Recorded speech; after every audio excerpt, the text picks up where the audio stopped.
и для чего вам нужно. Если вы пишете музыку для ног, то в основе лежит ритм, правда, да? Элементы каких-то там противосложений, элементы мелодии, иногда мелодия вообще не нужна, по большому счету. Эффекты какие-то набранные, но в основе в любом случае лежит ритм. Рэп – сплошной ритм.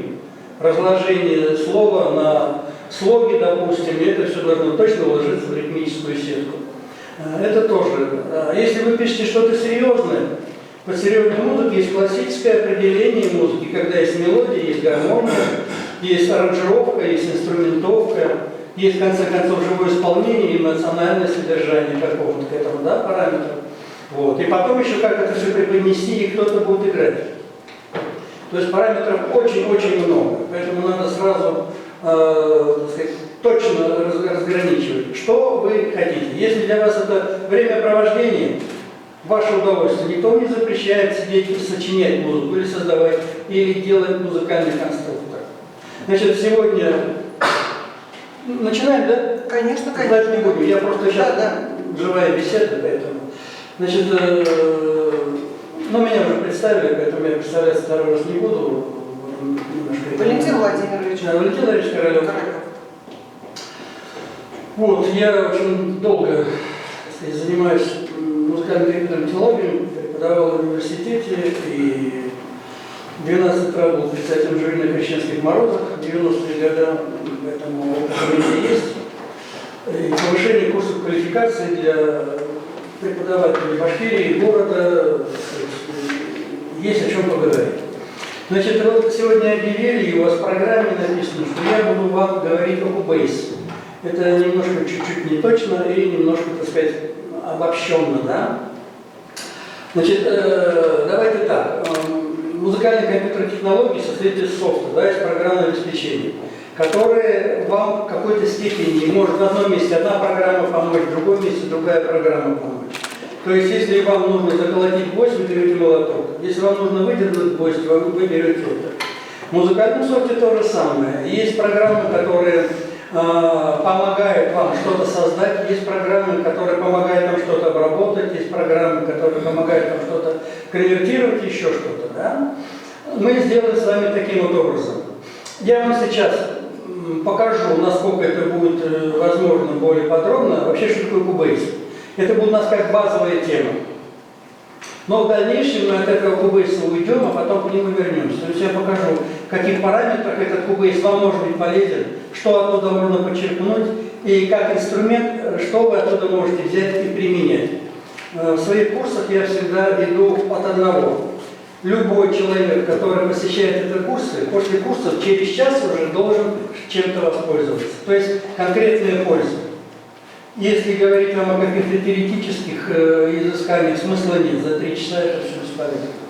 Вот. Поэтому я вам познакомлю, как из этого извлечь какую-то пользу или элементарно применить. Итак, виртуальная профессиональная студия Cubase. Так, видно? Ну, во-первых, я уже сказал, виртуальная профессиональная студия. Как и в любой студии, у нас есть инструменты. Что-то не работает вообще. Так, мы на втором экране вообще-то, как бы, видите, мы здесь открыты. Я здесь оказываю еще. Ну да. Сейчас вот. Значит, как и в любой студии, у нас есть исполнители, которые в эту студию пришли с инструментами, пожалуйста, которые в эту студию пришли с инструментами, что-то исполнили, их записали, их обработали, свели. Вот. Как и в любой другой студии, у нас есть инструмент, который записывают, который обрабатывают, ну и сами инструменты. И как и в любой другой студии, что-то мы унесли, что-то принесли, что-то выкинули за ненадобностью, заменили чем-то новым. Ага. Конечно, изображение не очень плохо видишь. Вот. Поэтому, значит, обычно, когда мы с вами говорим о студии, все у нас делится как бы на 2 уровня, на 2 параметра. Первый уровень для начинающих, который вообще не имеет никакого отношения к музыке. Это работа с аудиофайлами. То есть файлы готовые, которые до нас кто-то свел, кто-то записал, что-то уже обработал, и мы только можем с ними что-то делать. Это первый уровень. Сюда относятся конвертеры, обработки, варианты записи, варианты редактирования. Второй уровень – это уже, я называю, аранжировочно-композиторский, когда мы используем уже MIDI-клавиатуру, да, здесь, к сожалению, вот этого нет, поэтому знакомство с VST-технологиями я, к сожалению, вам предоставить не могу. Это уже композиторский уровень, когда звуки, которые раньше вы брали готовыми, сейчас вы их сами будете создавать, то есть все будет зависеть от вас. Даже от вашего настроения, от вашего мироощущения, от вашего чувства ритма или от вашего чувства прекрасного. Поэтому сегодня мы, учитывая то, что у меня нет MIDI-клавиатуры и с этим технологией я не могу познакомить, мы сегодня ограничимся с вами работой с готовыми треками. Итак, Cubase. Значит, рабочий стол. Здесь у нас подвижная транспортная панель. Вот она, да? Почему она подвижная? Потому что для удобства можно отодвигать ее куда угодно, можно вообще спрятать. Допустим, нажав F2, она исчезнет, да? Так, секундочку. Не понял. Десятка. Так. 50-й Cubase, да? Нет.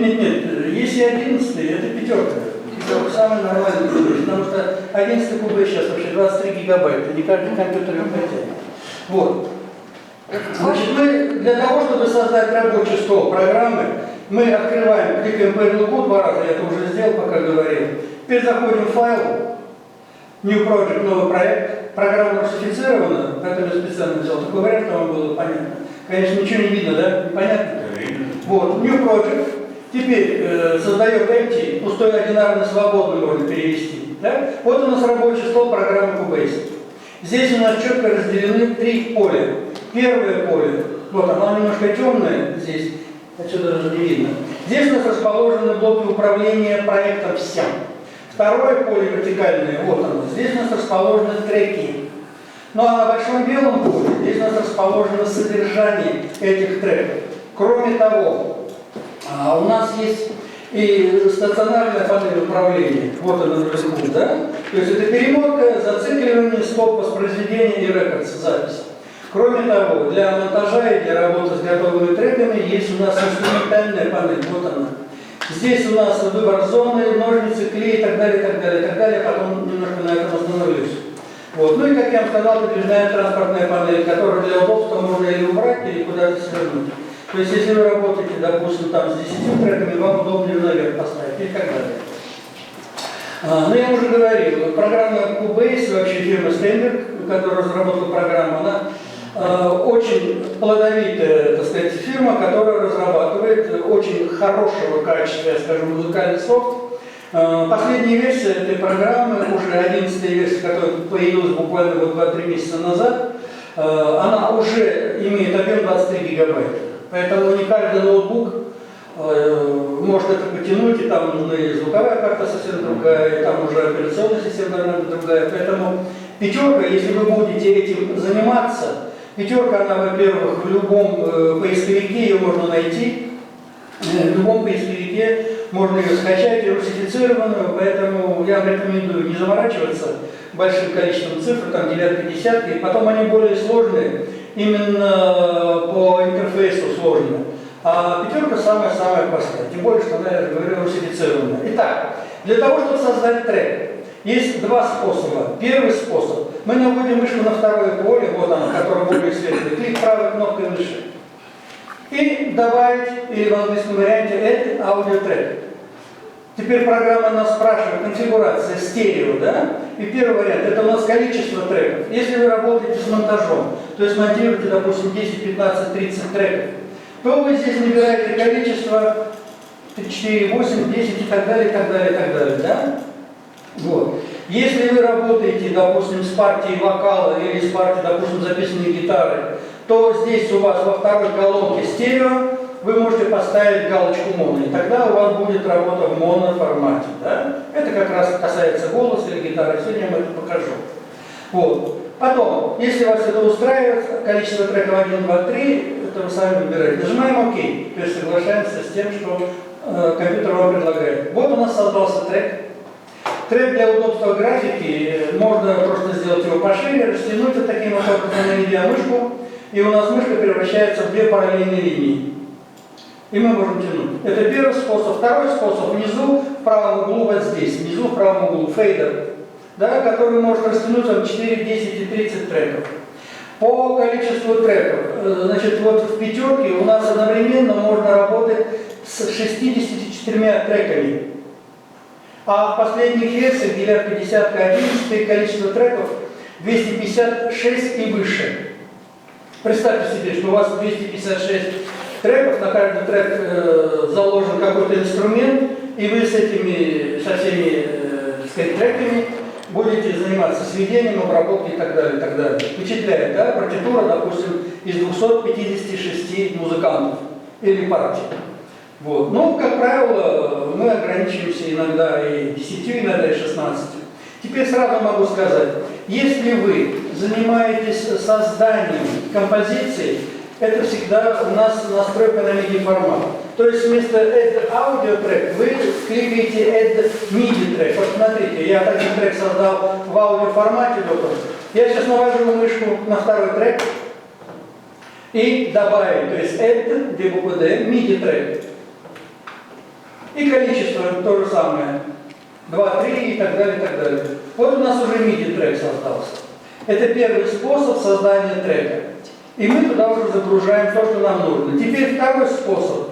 Он более банальный, более простой, но при одном условии. Если вы на рабочий стол что-то успеете приготовить. Если вы берете, допустим, с флешки, берете там с компакт-диска, еще с какого-то другого источника, или с какой-то папки внутри, допустим, вашего компьютера, то есть другой способ. Смотрите, заходим в файл, находим импорт, импортируем, да, и выбираем формат файла, аудиофайл. Аудиофайл. И здесь выбираем, допустим, какой-то вариант. Ну, давайте вот так вот. Так. Вот я выберу, допустим, гитара. Это я когда-то 100 лет назад писал одного варда. Вот это его гитара. Вот он, этот вариант встал у меня уже на трек, он его сам себе создал. Видите, да было 2 трека, стало 3. То есть этот трек аудио мы можем перенести на первый трек, на второй и так далее. Мы можем перетащить его сюда, и он под себя еще один трек создаст. Или еще один трек. Понятно, да? Другой способ. Смотрите, просто открываем рабочий стол, я беру, значит, мышкой за пустое поле, вот оно, пустое поле, и элементарно перетаскиваю с рабочего стола то, что вы заранее приготовили. И в результате вы получаете тот же самый результат, то есть у вас трек появляется на вашем рабочем столе. Теперь дальше, что с этим делать? Ну, для начала, будете запоминать или записывать. Значит, у нас в каждой программе, как и в любом устройстве, есть блоки управления. Блоки управления, то есть как мы управляем этой программой. Блок управления в Cubase делится на 2, так сказать, поля, грубо говоря. Первое, это у нас цифровая клавиатура с правой стороны, да? Где, значит, 0, это у нас стоп. Если мы нажимаем 2 раза 0, то у нас курсор, который гласит на нашем воспроизведении, допустим, он перемещается на начало. Ну давайте так, у нас звук-то есть, да? Да. Так. 2 раза 0 это что? Сейчас, смотрим. Вот смотрите, вот у нас курсор. Курсор нам показывает тот фрагмент, который воспроизводится. Вот. Теперь обратите внимание, наверху, над треком, у нас есть временная шкала. Вот она.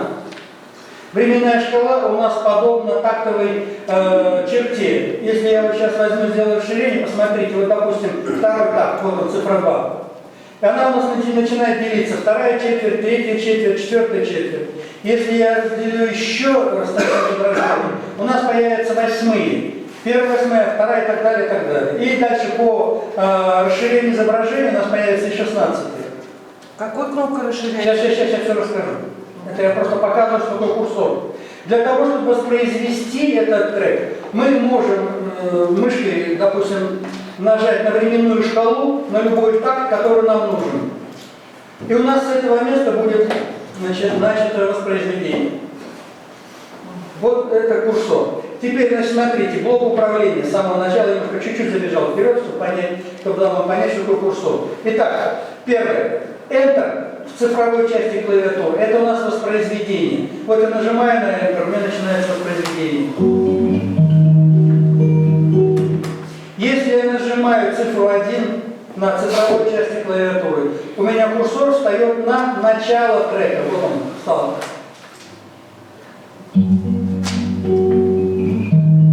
Запоминайте, Enter воспроизведение 0, стоп. Но если я сейчас, допустим, вот возьму воспроизведение с 13-го такта, так, у меня сейчас идет воспроизведение, и я нажму 2 раза 0, у меня курсор опять станет на 13-й такт, что очень удобно, если вы разучиваете, допустим, или используете Cubase как виртуальный проигрыватель. Еще один параметр воспроизведения, смотрите.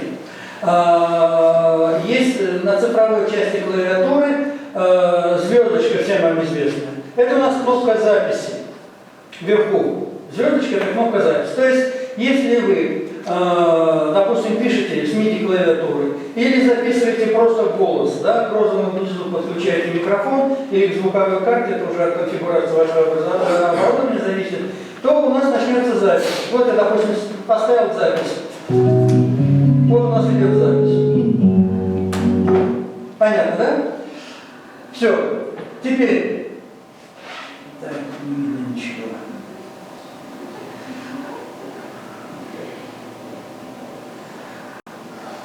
А если мы включим свет, то Было здорово. будет экран, да? Как клавиатура плоская. Ну посмотрим, попробуем. Экран Вот, будет. вот, замечательно. Видно, нет? Видно, хотя бы. Вот. Значит, повторяю еще раз. Правая часть клавиатуры цифровая. У нас Enter воспроизведение 0. Стоп. Если 2 раза 0, у нас курсор возвращается на то место, с которого вы начали воспроизводить. И единица – это возврат курсора на начало трека. Ну и звездочка, да, это у нас запись.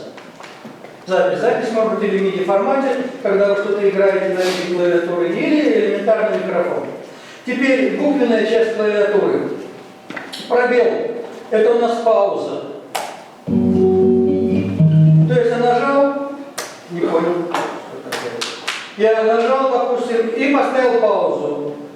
И потом дальше я опять нажимаю, и воспроизведение идет с этого же места. Теперь дальше. Вот. Не реагирует вообще. Дальше, значит, буквенная часть клавиатуры. Буква C. Естественно, это все англоязычный вариант, да? Буква С – это включение-выключение метронома. Обратите внимание на транспортную панель вот здесь. Да? Здесь написано «Click on», белый цвет, «Click off», выключено. Ну, что такое метроном, вам всем понятно. Да, это у нас прибор, который отсчитывает сильные и слабые доли. По настройке метронома немножко попозже скажу. Дальше. У нас буква G. Буква Г, потому что здесь кто-то немецкий, кто-то английский изучает, буква Г. Это у нас сжатие изображения. Если вам нужно осмотреть весь ваш проект, а он у вас будет большой, широкий и так далее, вы должны нажать букву Г. Если вам нужно уточнить какие-то детали на уровне какого-то такта, вы нажимаете рядом букву H. И вот у вас изображение начинается уже детализироваться вплоть до 32 или 64 нот. Понятно, да? Дальше, следующий параметр, рядом буква J. Я обычно студентам говорю, это ручка от зонтика. Это включение-выключение квантизации. Вот обратите внимание вот сюда. Вот здесь снежинка или буква Ж, кому что видится, да? Это у нас кнопка Snap. Snap – это включение-выключение квантизации. Но включение-выключение квантизации у нас работает тогда, когда вы работаете с MIDI форматом. С MIDI форматом. Что такое квантизация? Квантизация – это выравнивание по сильным и слабым долям. Квантизация, она у нас имеет свойство настраиваться. Обратите внимание вот сюда. Здесь у нас квантизация по тактам, так, по долям, и используем квантизацию, исходя из настройки. А второй параметр – это у нас длительности нот. Вот они. Целая, половинная, восьмая и так далее. Триоли, дуоли, с точкой и так далее, и так далее, и так далее. То есть, если вы записываете, допустим, в MIDI формате, опять-таки, какую-то мелодию, и вы каким-то образом, ритмично, кто-то передержали, еще что-то, вы настраиваете квантизацию по самой мелкой длительности вашего проекта. Если хоть 1/16 вашей мелодии есть, значит вы ставите квантизацию 16 минутами. И включаете снэп. Вот она. да? Снэп, буква J. Это включение, выключение, квантизация. Дальше параметры. Значит, смотрите. Еще у нас есть сама кнопка квантизации, это Q. Это крайняя левая кнопка, но, к сожалению, у меня здесь MIDI формата нет, я продемонстрировать не могу. То есть, допустим, используя метроном. Вот он. Да, мы его настроили, допустим, общим образом каким-то под наш темп, под наш, допустим, ваш проект, там какие-то ритмические особенности, то мы можем записать это все. И, как правило, бывает, что не ритмично, еще что-то. И настроив квантизацию по самой мелкой доле длительности, по самой мелкой доле нашего, допустим, проекта, да, мы нажимаем Q. И в результате у вас все ваши неточности, все точно будут ставить на свои места. Вот я, в принципе, забыл, честно говоря, принести вопрос какой-нибудь MIDI-формат. Вот. И еще одна кнопочка, когда мы говорим с вами о буквенной части клавиатуры. Это комбинация Ctrl плюс Z. Ctrl плюс Z. Я обычно студентам говорю, что это машина времени. Так вот, Ctrl плюс Z отменяет ваши последние действия. Я обычно говорю, не бойтесь ошибиться, потому что любые ваши ошибки легко можно исправить. То есть шаг назад вы можете сделать так, что у вас ваш проект будет на уровне первобытного состояния. Когда вы нажимаете Ctrl-Z несколько раз, и все, что вы сделали, все пошагово будет отменяться. Поэтому всегда говорю, не бойтесь ошибиться, ничего страшного в этом нет. Итак, значит, что у нас еще есть здесь? В принципе, давайте чуть-чуть я еще раз пробегу, чтобы если кто-то не запомнил или не записал. Буквенная, вернее, цифровая часть клавиатуры 0 – это возврат курсора к последнему месту воспроизведения. Единица – возврат курсора на начало трека. Enter – это у нас воспроизведение. Да? Ну и звездочка – это у нас запись. Это у нас цифровая часть клавиатуры. Буквенная часть клавиатуры – пробел. Пробел. Понял. Ага. Пробел. Это у нас воспроизведение плюс пауза, да, без возврата курсора. Дальше буква С, англоязычная, естественно, да, это у нас включение-выключение метронома. Так, буква G, это у нас сжатие изображения, буква H, расширение изображения. Когда мы занимаемся монтажом, или тем более синхронизацией какой-то, эти две кнопочки очень-очень имеют значение. Рядом стоящая буква J, это у нас включение и выключение Snap, вот наверху там моргает, да? Это у нас привязка квантизации к метаритмической сетке проекта. Но это все, опять-таки, касается MIDI-формата, если вы будете просто играть какими-то нотами. Ну и, наконец, Q, это сама работа квантизации, включение и выравнивание по ритмической сетке, какой вы ее сделаете. И, наконец, Ctrl плюс Z – это отмена ваших ошибок или отмена вообще все, что вы сделали. Вот это блоки управления. Теперь, настройка метронома. Настройка метронома. Наверху у нас есть транспорт. И внизу, смотрите, вот у нас панель транспорт. Настройка метронома, вот она. Здесь у нас настраивается высота звука, вот, да? Мы можем сделать так, что у нас верхняя доля, допустим, будет более яркая. И уровень громкости, level. Вот я сейчас сделаю, допустим, громкость немножко выше, чем должна быть. Сейчас, секундочку. Сейчас, секундочку. Вот так. Смотрите.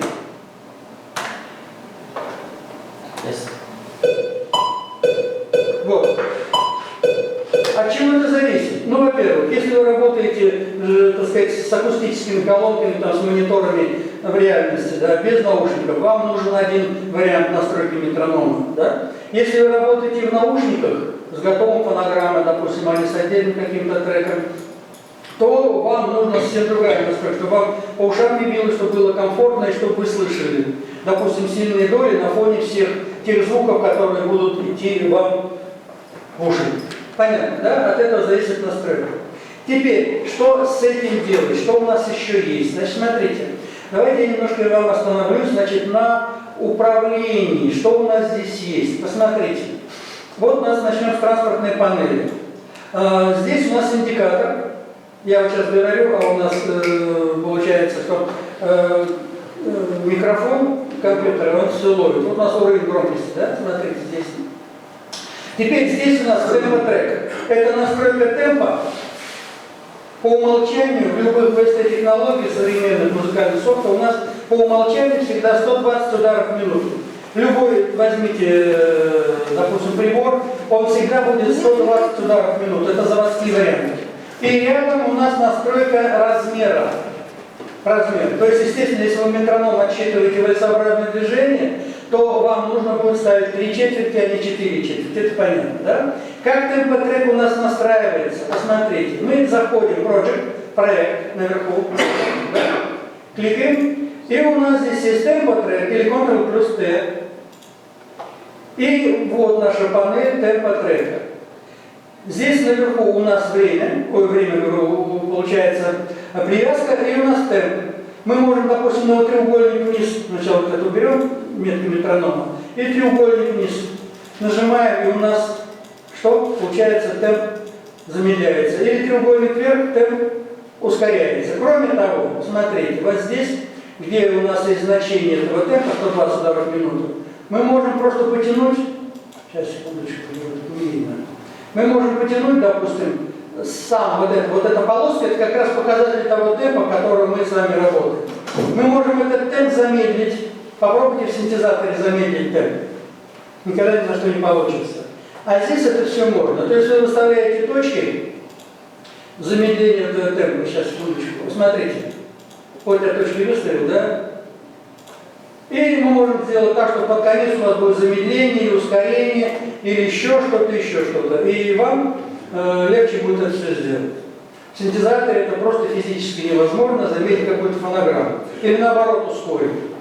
Понятно, да, как настраивается у нас темп? Теперь, следующий параметр. Смотрите, давайте я вас познакомлю с тем, что у нас здесь есть еще в транспортной панели.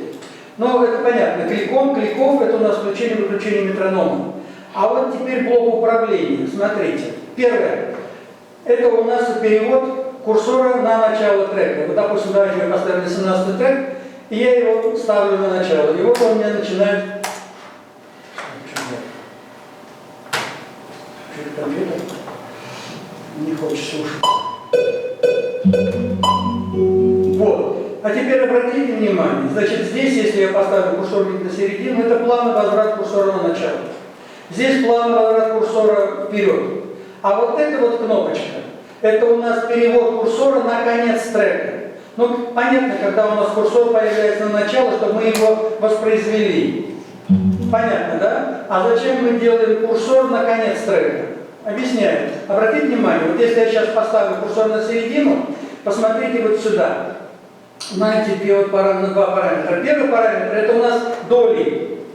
Те доли, которые у нас здесь компьютер воспринимает как удар, допустим, да? А вот здесь вот время. Тут вот еле заметные часы циферблат. И если мы хотим, допустим, мы загрузили какой-то трек, и мы должны знать, сколько трек это длится. Это иногда очень важно, особенно для, допустим, озвучивания каких-то визуальных действий, там, голоса или там каких-то театральных постановок, когда каждая секунда имеет значение. Или реклама каких-то роликов, когда ролик идет минуту, не больше. Вот. И ставим курсор сюда, и у нас курсор уходит на конец трека, и мы уже знаем, что эта композиция у нас длится 2 минуты 25 секунд. Не надо слушать до конца, стоит только нажать на эту кнопочку, и у нас курсор становится уже как показателем времени трека. Теперь еще одна функция, посмотрите. Вот часто бывает, что мы в процессе работы, допустим, с треком, нам нужен какой-то фрагмент, который будет часто повторяться. Ну, мы его учим, или мы его, допустим, с хореографией занимаемся, надо его повторять, или что-то еще. Мы берем наверху, посмотрите, вот эта временная шкала, и вот здесь в правом углу маленький заметный треугольник, как конвертик военных времен.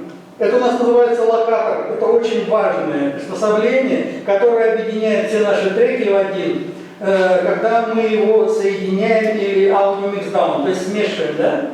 И когда мы мышку наводим на этот треугольник, у нас стрелочка превращается в указательный пальчик. Вот. И я тяну этот локатор, допустим, сюда. И мне нужно, чтобы один какой-то фрагмент у меня, вот, допустим, с 8 по 10 так, мне нужно, чтобы он повторялся много раз. Да? Я ставлю на транспортной панели зацикленный сайкл. Вот она сиреневого цвета, видно, да? И теперь у меня этот фрагмент будет повторяться ровно столько, сколько мне нужно.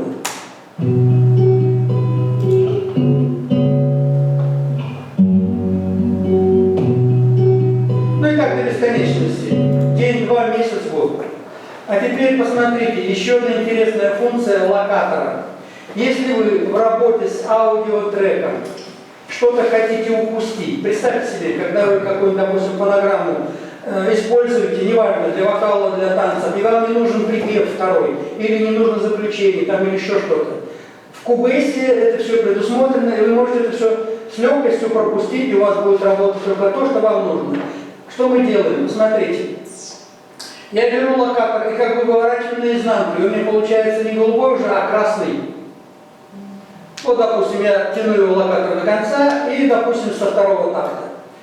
И ставлю воспроизведение. Смотрите, что будет.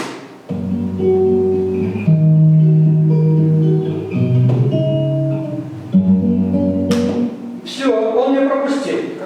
Вам нужно, да, вам нужно, можно убрать там припев, можно убрать куплет. Можно его также сохранить, и он у вас будет без припева. Или без повторения, или без вступления, или наоборот еще что-то. Вот роль локатора. Давайте сразу договоримся. Если вам что-то непонятно, или я очень быстро объясняю, потому что я хочу уложиться в это время, которое мне дано, вы можете по ходу дела или переспрашивать, или задавать вопросы. Так, теперь, что мы можем с этим треком сделать? Вот, допустим, у нас трек есть. Что мы можем в Cubase позволить себе с этим треком? Давайте я вас познакомлю с инструментальной панелью. Вот это инструментальная панель. Первое, это у нас Object, да? Object Select, то есть выбор объекта редактирования. Второе, это выбор зоны редактирования. Давайте немножко чуть растащу изображение, чтобы вам было видно вот таким вот образом. Смотрите, что такое зона редактирования? Если нам не нужно работать с целым треком, вы можете эту зону выделить сами, исходя из ваших потребностей. Кликаем. И теперь вместо стрелочки посмотрите, что у меня будет. У меня будет римская цифра 1. Конечно, на экране вот совсем этого не видно. Плохо видно, да? И я выбрал, допустим, вот какой-то фрагмент в середине. Вот я выбрал. И теперь этот фрагмент, смотрите, что я делаю.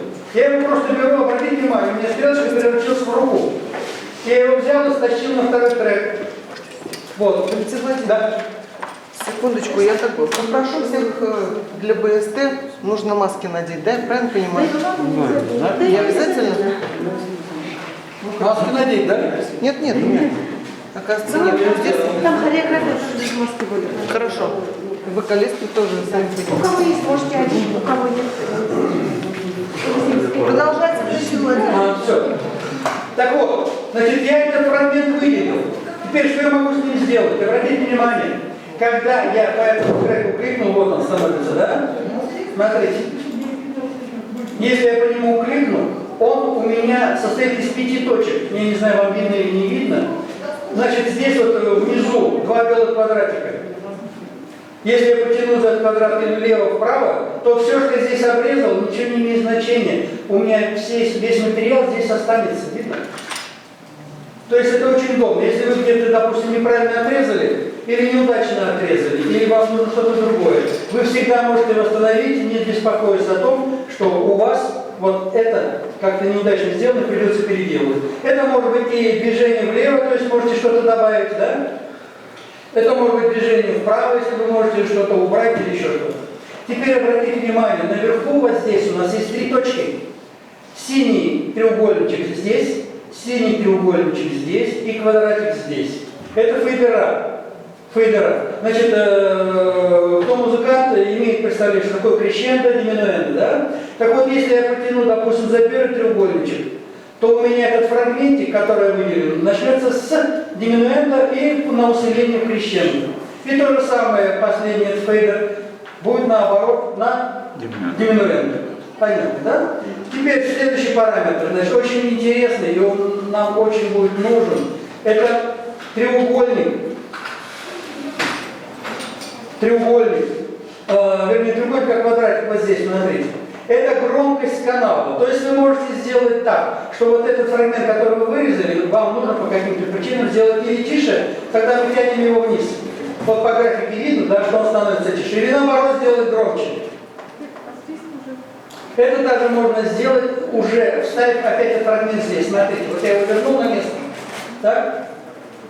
Расширил изображение, чтобы точно поставить на свои места. И уже внутри этого фрагмента я могу его сделать громче, тише. Вот я его сделал совсем, его нет, смотрите. Вот у нас фрагмент идет. И вдруг спад. Да? Или я могу сделать крещендо. Для чего это нужно? Ну, представьте себе, вы идете какое-то мероприятие. Идет, допустим, заставка музыкальная. И в это время выходит там начальник Дворца культуры, и ему нужно в это время дать слово. Вы можете воспользоваться, допустим, вашей заставкой и сделать для, допустим, какой-то речи, убрать звук. И сейчас покажу еще, как это делается. Или в это время может быть звучать какой-то другой инструмент, или какой-то другой эффект, или еще что-то. То есть при монтаже это очень-очень-очень будет вам нужно. Теперь, посмотрите, если мы какие-то треки с вами используем, их много, и нам нужно склеить или соединить несоединяемые вещи, мы его нарезали таким вот образом, переставили местами, это все элементарно делается. Это у нас называется аудиомонтаж. Мы берем клей и склеиваем эти части.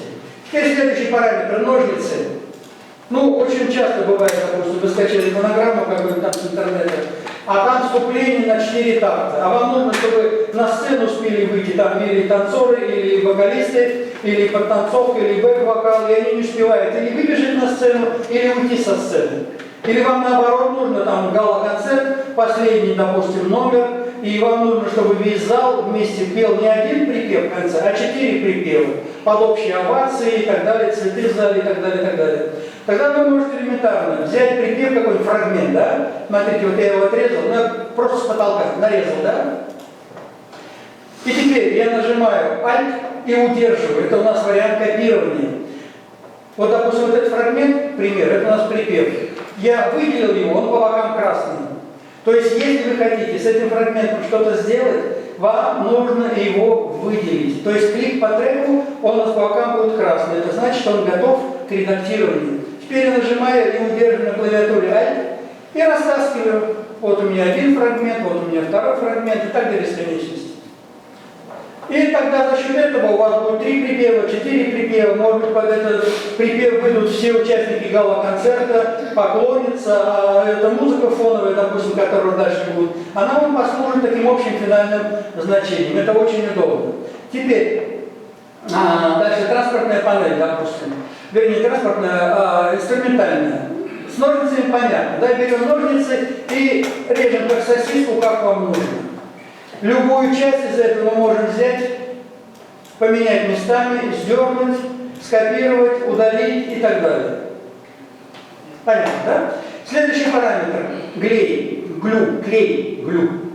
Да? То есть все, что вы соединили, вот, допустим, я здесь добавил 3 припева, я беру клей и по швам я просто кликаю. Вот я его здесь склеил, и здесь, допустим, склеил. Все. И теперь я его могу передвигать как угодно, он мне никуда не денется, он у меня уже склеенный, и его можно уже монтировать, его можно использовать, сохранять, передавать по интернету и куда угодно. Следующий параметр erase, то есть, ну, грубо говоря, резинка, ластик, да? То есть все параметры, которые вам не нужны, вы можете нажать, и они уберутся, сотрутся. Следующий параметр zoom. Zoom. Это у нас масштабирование. Это больше относится, когда вы будете заниматься озвучкой. То есть вам нужно буквально каждый миллиметр трека для вас имеет значение. Вот, допустим, мне нужно увеличить 5-й такт. Вот он, 5-й такт. Я на него навожу мышкой, у меня курсор стал на 5-й такт. И теперь я беру вычетное стекло, зум, да, и кликаю по нему раз, кликаю 2, кликаю 3. Вот несколько раз. И в результате у нас, видите, получается волны. Поэтому вот цифровой звук, вообще любой звук, имеет волновую форму. Видите, как волна, да? Вот. И мы можем это растянуть до бесконечности, и тогда каждая фраза, каждая нотка, каждая 32-я нота, нам будет подвластна. Мы можем ее убрать, мы можем ее скопировать, мы можем ее добавить или размножить, еще что-то. Следующий параметр, посмотрите. Вот это вот стрелы, вот этот вот крестик, да, как артиллерийские у нас нашивки, да, в армии, это у нас очень важная кнопка mute. Mute это у нас заглушка.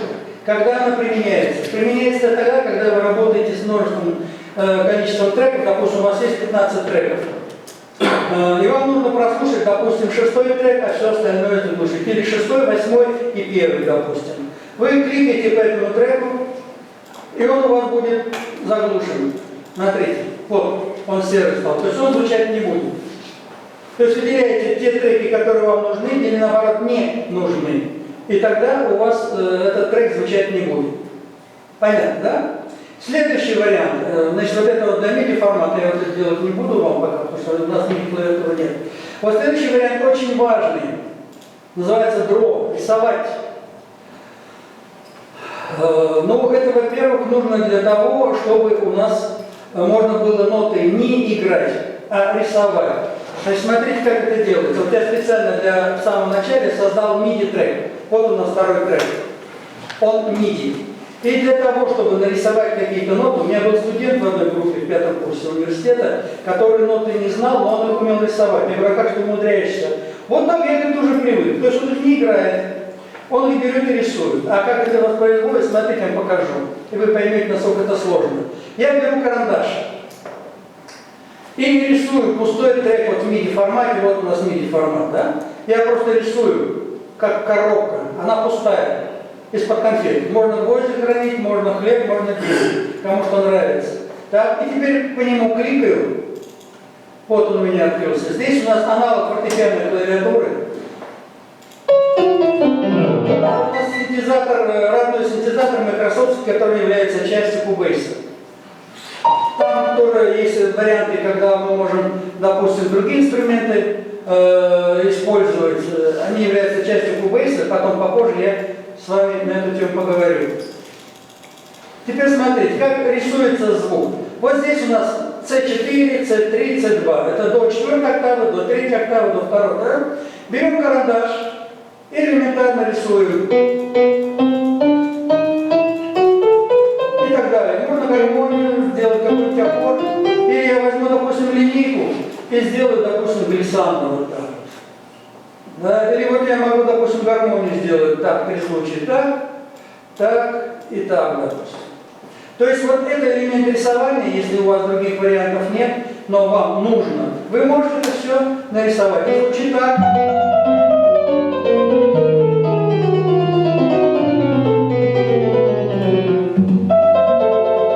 Ну, современная тональная музыка, когда нет анализа, можно насочинять все, что угодно, не имея под руками никакого инструмента. Теперь обратите внимание, сразу еще один вариант. Когда я использовал сейчас MIDI формат, обратите внимание вот на нижнюю полоску вот сюда. Вот я ее поднял. Видите, да, частокол, забор. Это у нас velocity. Velocity. Velocity это у нас сила удара пальца по клавиатуре. То есть, наверное, вы имеете представление, что у нас есть форцанда, всякие синкопы, еще что-то. Если вам нужно какую-то ноту, допустим, сделать громче, чем остальные, мы берем просто, допустим, тот же самый карандаш и берем первую ноту, выделяем, так? А какую-то, наоборот, сделаем вниз, да? И у нас в результате получится, допустим, что-то я нарисовал, что-то я сделал тише, что-то громче и так далее. Понятно, да? И получается такая картинка, допустим. Теперь, часто у нас, когда мы создаем с вами в MIDI формате что-то, записываем, часто бывает у нас, ну, чисто по физиологии, пятый пальчик всегда самый слабенький, он и у пианистов, и у гитаристов, такой четвертый уже более-менее, ну, а самые сильные пальцы первый, второй, третий. Если мы элементарно с вами проиграем гамму до мажор, то в любом случае, когда мы переходим с 4 на 1, 4 или 5 пальчик всегда будет немножко чуть-чуть провальным. И вот для этого у нас существует как раз линеечка, вот она, line, линейка. Вот я ее беру, и теперь у меня стрелочка превратилась в крестик, посмотрите, вот он. Да? И я могу сделать так, чтобы у меня все, что я наиграл в MIDI формате, исходя из цифрового значения, вот оно здесь, цифровое значение. То есть вначале должно быть, допустим, 100 или 103, и в конце должно быть 100, 103. И в результате у меня все звуки, которые я использовал, будут ровными. Смотрите. Стоп. Секундочку, забыл, тут экран маленький, не видно. Вот. Я выровнял звучание, у меня будет все звуки будут одинаковые. То есть они будут одинаковой громкости, никакой звук не будет выкрикивать или наоборот проваливаемый. Также я могу здесь то же самое, с помощью этой линейки сделать диминуэндо или наоборот крещендо. Вот такой пример, это пример Velocity. Понятно, да? Но это все связано с Velocity, это связано все с MIDI форматом. То есть при наличии синтезатора, который будет подключен через USB вход к вашему компьютеру, вы можете иметь MIDI клавиатуру, не обязательно ее покупать. Хотя MIDI клавиатура стоит 10 тысяч, а синтезатор 30-40 тысяч. Поэтому, чтобы лишнее не покупать, можете использовать так. Теперь, значит, с этим понятно. Следующий параметр работы, это у нас, с линейки я уже сказал, что такое. Следующий параметр, посмотрите. Так, сейчас забываю, где у нас. Вот, это у нас динамик. Вот он, наверху, в инструментальной панели. Это то же самое, что и воспроизведение. То есть берем этот инструмент, и у нас стрелочка превращается в динамик. Посмотрите. Если первый способ воспроизведения, я просто нажимаю курсор на какой-то конкретный такт и нажимаю пробел или Enter, у меня идет воспроизведение, то второй способ я беру динамик и нажимая на сам трек какой-то фрагмент, он у меня будет звучать до тех пор, пока я его буду удерживать левую кнопку мыши. Удобно, если вам нужно срочно по треку пробежаться, или вариант какого-то, допустим, звучания в конце, допустим, и вы тут же его можете озвучить, не ожидая, когда он до конца там домотается, дозвучит еще что-то. Это очень удобно. Ну, последняя, допустим, функция, я не знаю, туда вы видели, в принципе, это раскраска. То есть мы можем, допустим, взять и раскрасить какие-то треки в разные цвета, хотя я считаю, это лишняя трата времени. Ну и то же самое, здесь у нас, вот обратите внимание, я уже говорю, что вот эта у нас кнопка Snap, привязка к квантизации, да, вот она, которая включается буквой J. А здесь у нас параметры настройки, такт, доли, используем квантизации, а здесь длительности. Вот это что касается, значит, аудиоформата. Теперь, что с этими треками дальше еще можно сделать? Давайте сделаем так. Я вот сейчас, так, MIDI формат я сейчас уберу, чтобы он нам здесь не мешался, и загружу сюда еще какой-нибудь трек, пускай он будет, так, секундочку, пускай он будет какой-нибудь разноплановый, так, пускай вот такой. Вот я его взял прямо с папки, перетащил на рабочий стол и нажал ОК. Вот он загрузился.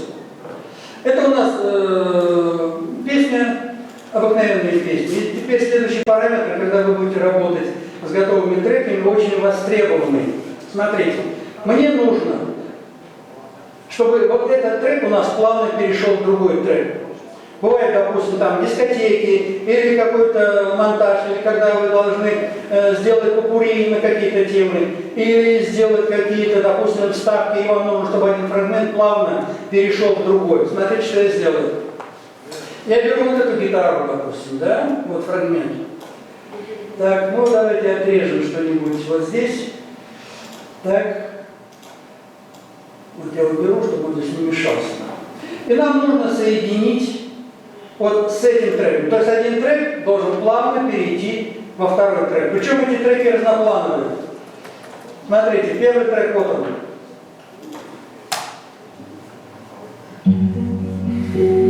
Причем эта гитара не обработана, абсолютно здесь еще динамики не настроены. Все. Вот. И нам нужно, чтобы этот трек соединился вот с этим вот. Послушайте. И я иду к тебе, пусть люди меня... Вроде бы несоединяемые вещи, да? Как мы их можем соединить? Во-первых, Почему я их разместил на разных треках? Обратите внимание, у нас вот на этой панели, на втором поле, есть буква Е.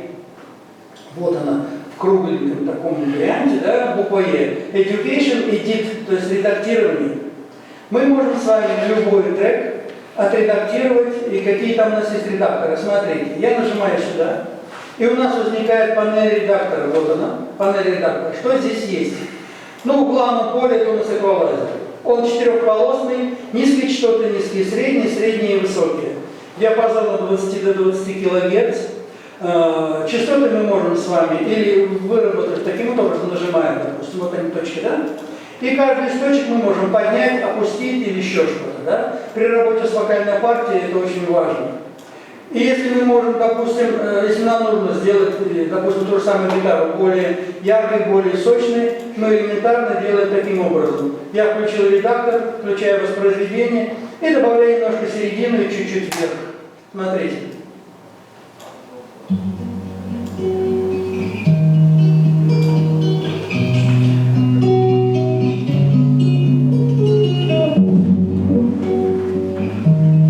Видно, да? То есть эквалайзер как раз он влияет на то, что вы делаете. Естественно, это эквалайзер скромненький по нынешним параметрам, потому что 4 параметра это больше, чем скромно. Хотя у нас профессиональные эквалайзеры достигают 512 полос. Причем это уже становится стандарт, особенно в цифровых эквалайзерах. На нас интересует вот параметр, смотрите какой. Здесь вот в левой колоночке у нас 8 полей. Это у нас поля для того, чтобы мы с вами здесь ввели настройки или обработки. На каждое поле, вот оно, вот и так далее, мы можем взять какую-то другую настройку. Вот, допустим, наводим мышку на первое поле, клик. Что у нас здесь есть? Delay, Distortion, Dynamics, Equalizer, фильтры, всякие варианты pitch, bend и так далее, реверберация. И те, которые инструменты, которые я уже подключил уже внешне, они не являются частью Cubase. Ну, допустим, эквалайзер 20-30 полосный, вот у нас 30-полосный эквалайзер. И мы уже здесь можем, допустим, себе позволить. Или варианты пресеты, вот они. Что в Cubase удобно, то на каждый вариант обработки есть свои пресеты. Пресеты у нас предварительные настройки.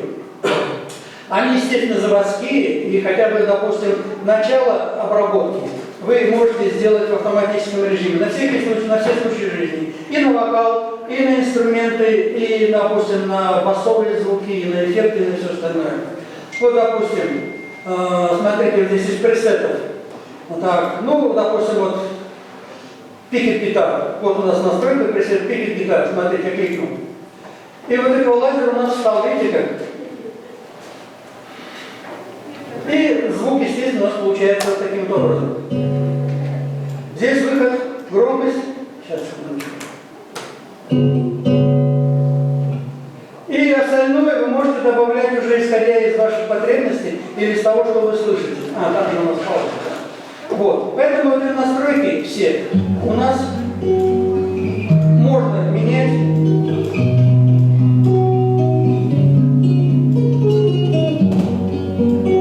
Исходя из того, какой инструмент, как звучит, как записан и вообще что нужно. Если вам нужна аккомпанирующая гитара, это одно. Если вам нужна солирующая гитара, какая-нибудь ставка-солирующая, это другое.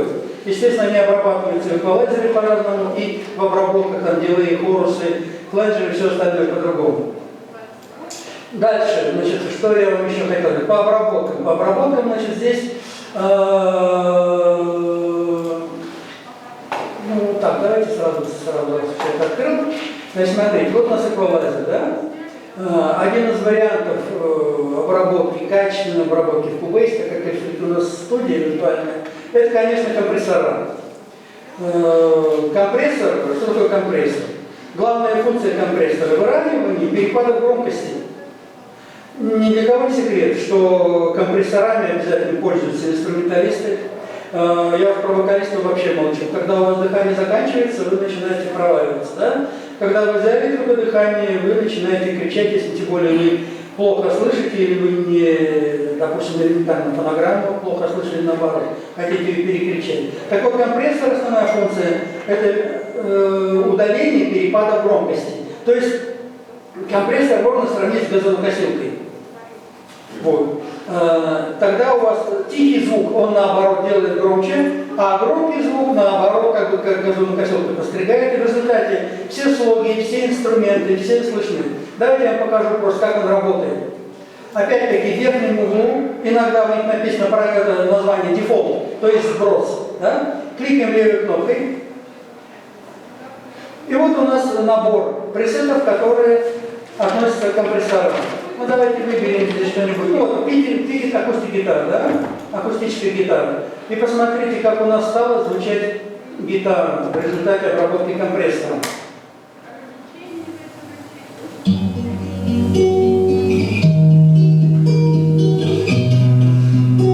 А вот без обработки. А вот с обработкой. Есть разница, да? Вот то же самое с вокалом. С вокалом мы немножко с вами попозже поговорим. Теперь, посмотрите, когда мы с вами работаем с многими треками, они, естественно, бывают разного качества, разного источника, разного, допустим, варианта конвертирования или обработки. И нам нужно обработать, вернее, соединить одно с другим. Вот задача, вот этот трек, второй, соединить с этим. Каким образом? Можно, конечно, просто взять и пододвинуть сюда. То есть элементарно состыковать вот таким вот образом. Вот я соединил, смотрите, курсор навожу на стык. Там фактически у нас микронные, так сказать, зазоры, тоже даже его нет. Но тогда, при необходимости обработки, у нас вот эта обработка, которую мы с вами назначили на этот трек, она будет влиять и на этот трек. Не только на этот, но и на этот. Поэтому всегда, когда вы монтируете что-то, составляете мастер-трек концерта, конкурса или еще что-то, лучше всегда это все делать на разных треках. Потому что на каждый из треков вы можете назначить свои обработки. Где-то эквалайзер, где-то дилей, где-то голос, где-то еще что-то. Теперь, как это все соединить?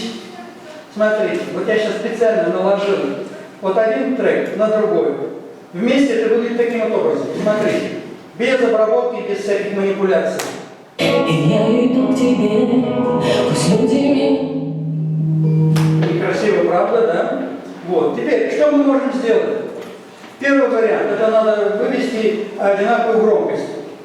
Громкость вот у нас с левой стороны, первый фейдер, вот он, громкость.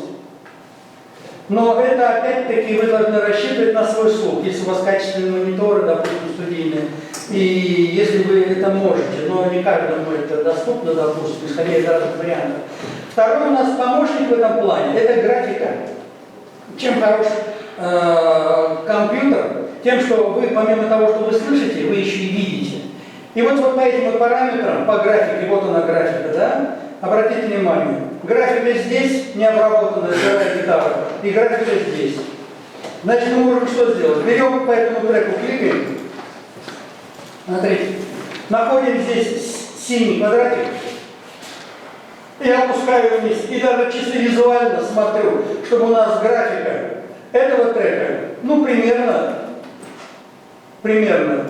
по своим размерам, по пиковым значениям, вот эти пиковые значения, да, вот они, совпадало. И тогда мы более-менее выведем по громкости один трек из других. Смотри, что. носит выдохом, и я иду к тебе, пусть люди Видно, да? И то даже много, потому что это пережатая немножко фонограмма. А теперь посмотрите, что я сделаю. Я беру по этому треку, кликаю, и у нас доминант, помните фейдер? Вот, я его закруглил, а здесь наоборот немножко поднял громкость, так, и тоже закруглил. Но я его уже склеил, к сожалению. Вот. Поэтому можно сделать так, что один трек будет плавно уходить, второй трек плавно появляться. И еще одна функция. Вот я вот этот трек склеил, давайте сделаем так. Я сейчас просто два фрагмента склею, разных совершенно. Сейчас, секундочку. Этой песни, чтобы не загружать ее. Вообще-то я ее лучше сотру сейчас и по новой загружу. Потому что пока возвращаться ко всему, это очень долго.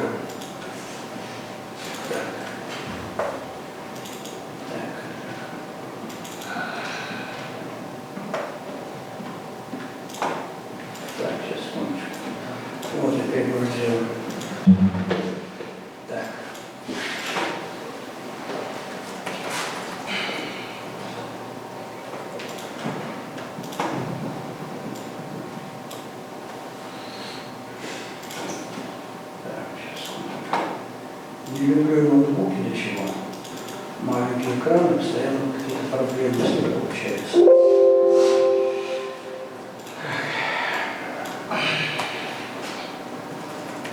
И еще один прием. Если вы вывели треки по громкости одинаково, или по пикам, или по, допустим, громкости, да, смотрите, что можно сделать. Я вот убираю специально один трек, хотя бы эта громкость сделана вот так примерно. Смотрите. Я вот этот трек просто наслаиваю на этот трек. И вот у меня оказалось вот это такое коричневое поле. Смотрите, вот оно. Это у нас наложение одного трека на другой. И есть одна замечательная функция, называется crossfade. Это на клавиатуре буква X в англоязычном варианте. Crossfade, пересекающиеся фейдера. То есть один трек плавно будет уходить на нет, второй трек плавно будет появляться. И смотрите, что получилось.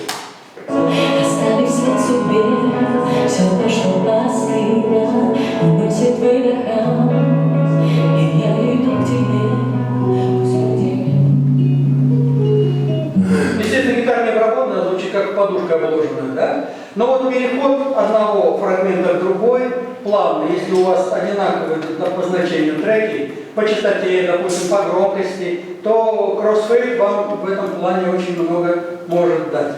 Теперь следующий параметр. Давайте сделаем вот что.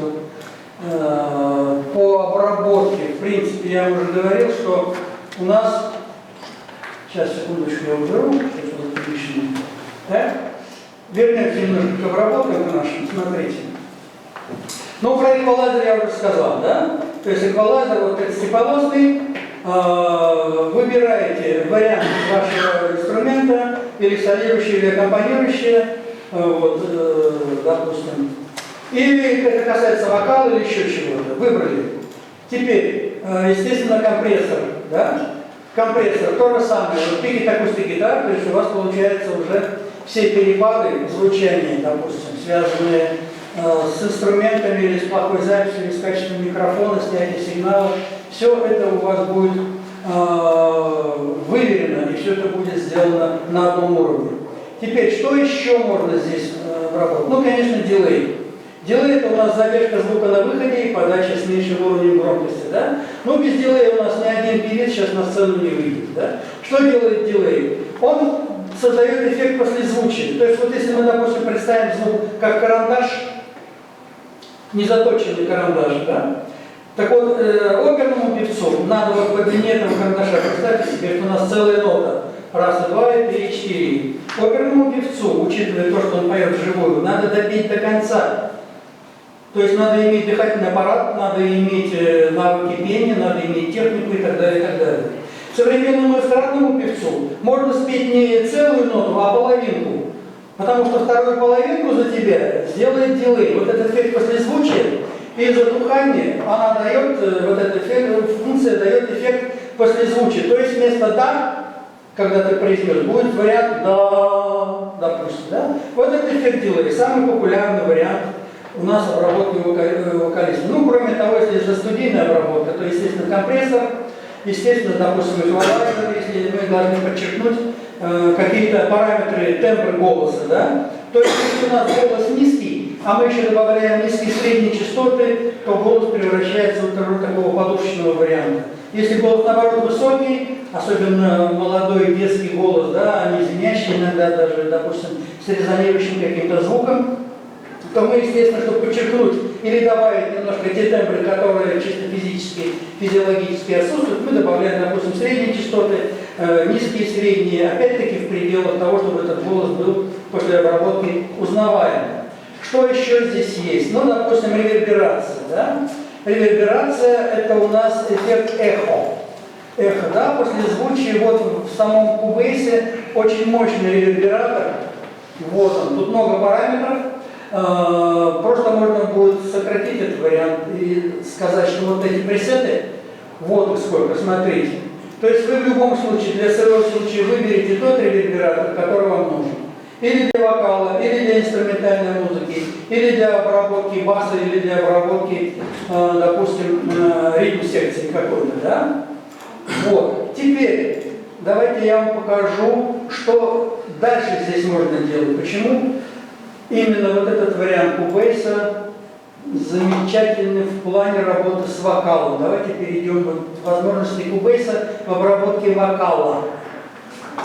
Кто мне скажет, каким образом обрабатывается вокал, если в этом вообще необходимость есть? Наверняка вы занимались, писали как-то вокал, да?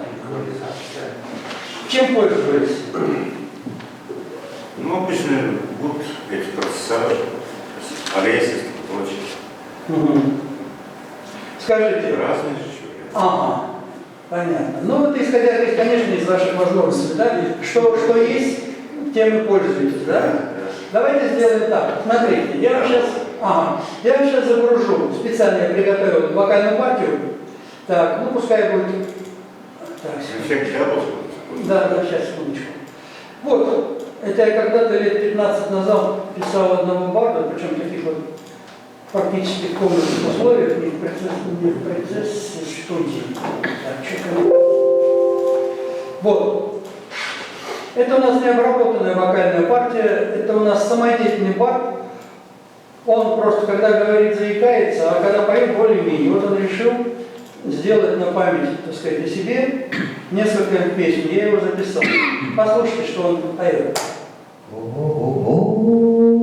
Это странное место Камчатка. Вот это необработанный голос, да? Вот. И у меня есть и гитарная партия его, да? Ну вот он захотел, я сделал, да? Теперь, странное место Камчатка, правда? Вот, теперь, что мы с этим делаем? Ну, естественно, я вам уже говорил, это эквалайзер, если в этом необходимость есть, а здесь есть, да, чувствуется. Хотя здесь у нас акустика, я не буду там настройки перелезать. Вот, потом дилей, естественно, да, компрессор, естественно. Если мы хотим по графике посмотреть, обратите внимание, в правом углу вот здесь вот правому углу, фейдер. Так как мы работаем помимо слуха еще и с визуальным, да, вариантом восприятия, мы этот фейдер тянем вверх. И вот у нас эта графика получается уже более рельефной, и нам уже видно, где что есть. Так вот, для чего я вам эту партию сейчас демонстрирую? Но не секрет, что у нас, у вокалистов, сколько я с ними не работал в жизни, да, много, у них у всех есть проблемы с ритмом. Человеку Бог дал голос, но не дал ритм. Вот я почему-то так с такими сталкивался. Всегда проблемы с ритмом. Особенно, если он когда поет в наушниках, он или бежит, или у него голос дрожит, или еще что-нибудь, и приходится ему настолько потом фильтровать, чистить. Так вот, в чем программа Cubase превосходит все остальные программы? Смотрите, вот я этот трек загрузил. Он в моно. Конфигурация, естественно, да? Он у меня красный по бокам, то есть он готов к редактированию. Я кликаю по нему левой кнопкой мыши 2 раза.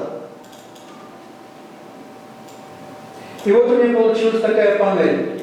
Это у нас панель Pitch Shift. Pitch Shift это у нас редактирование высоты тона.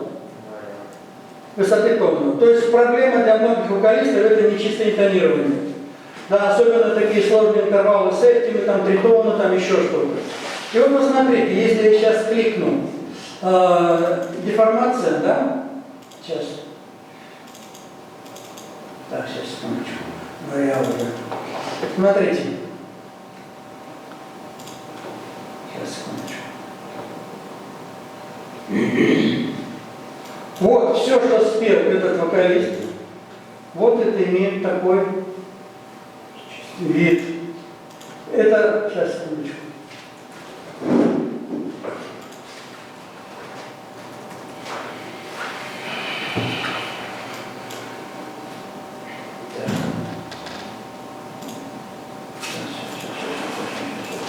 Вот, экран маленький, поэтому приходится ориентироваться. Посмотрите.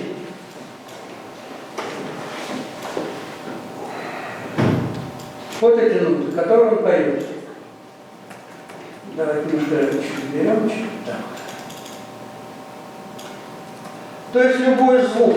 Вот это его интонация, вот эта полоска это интонация. Я могу любой звук взять.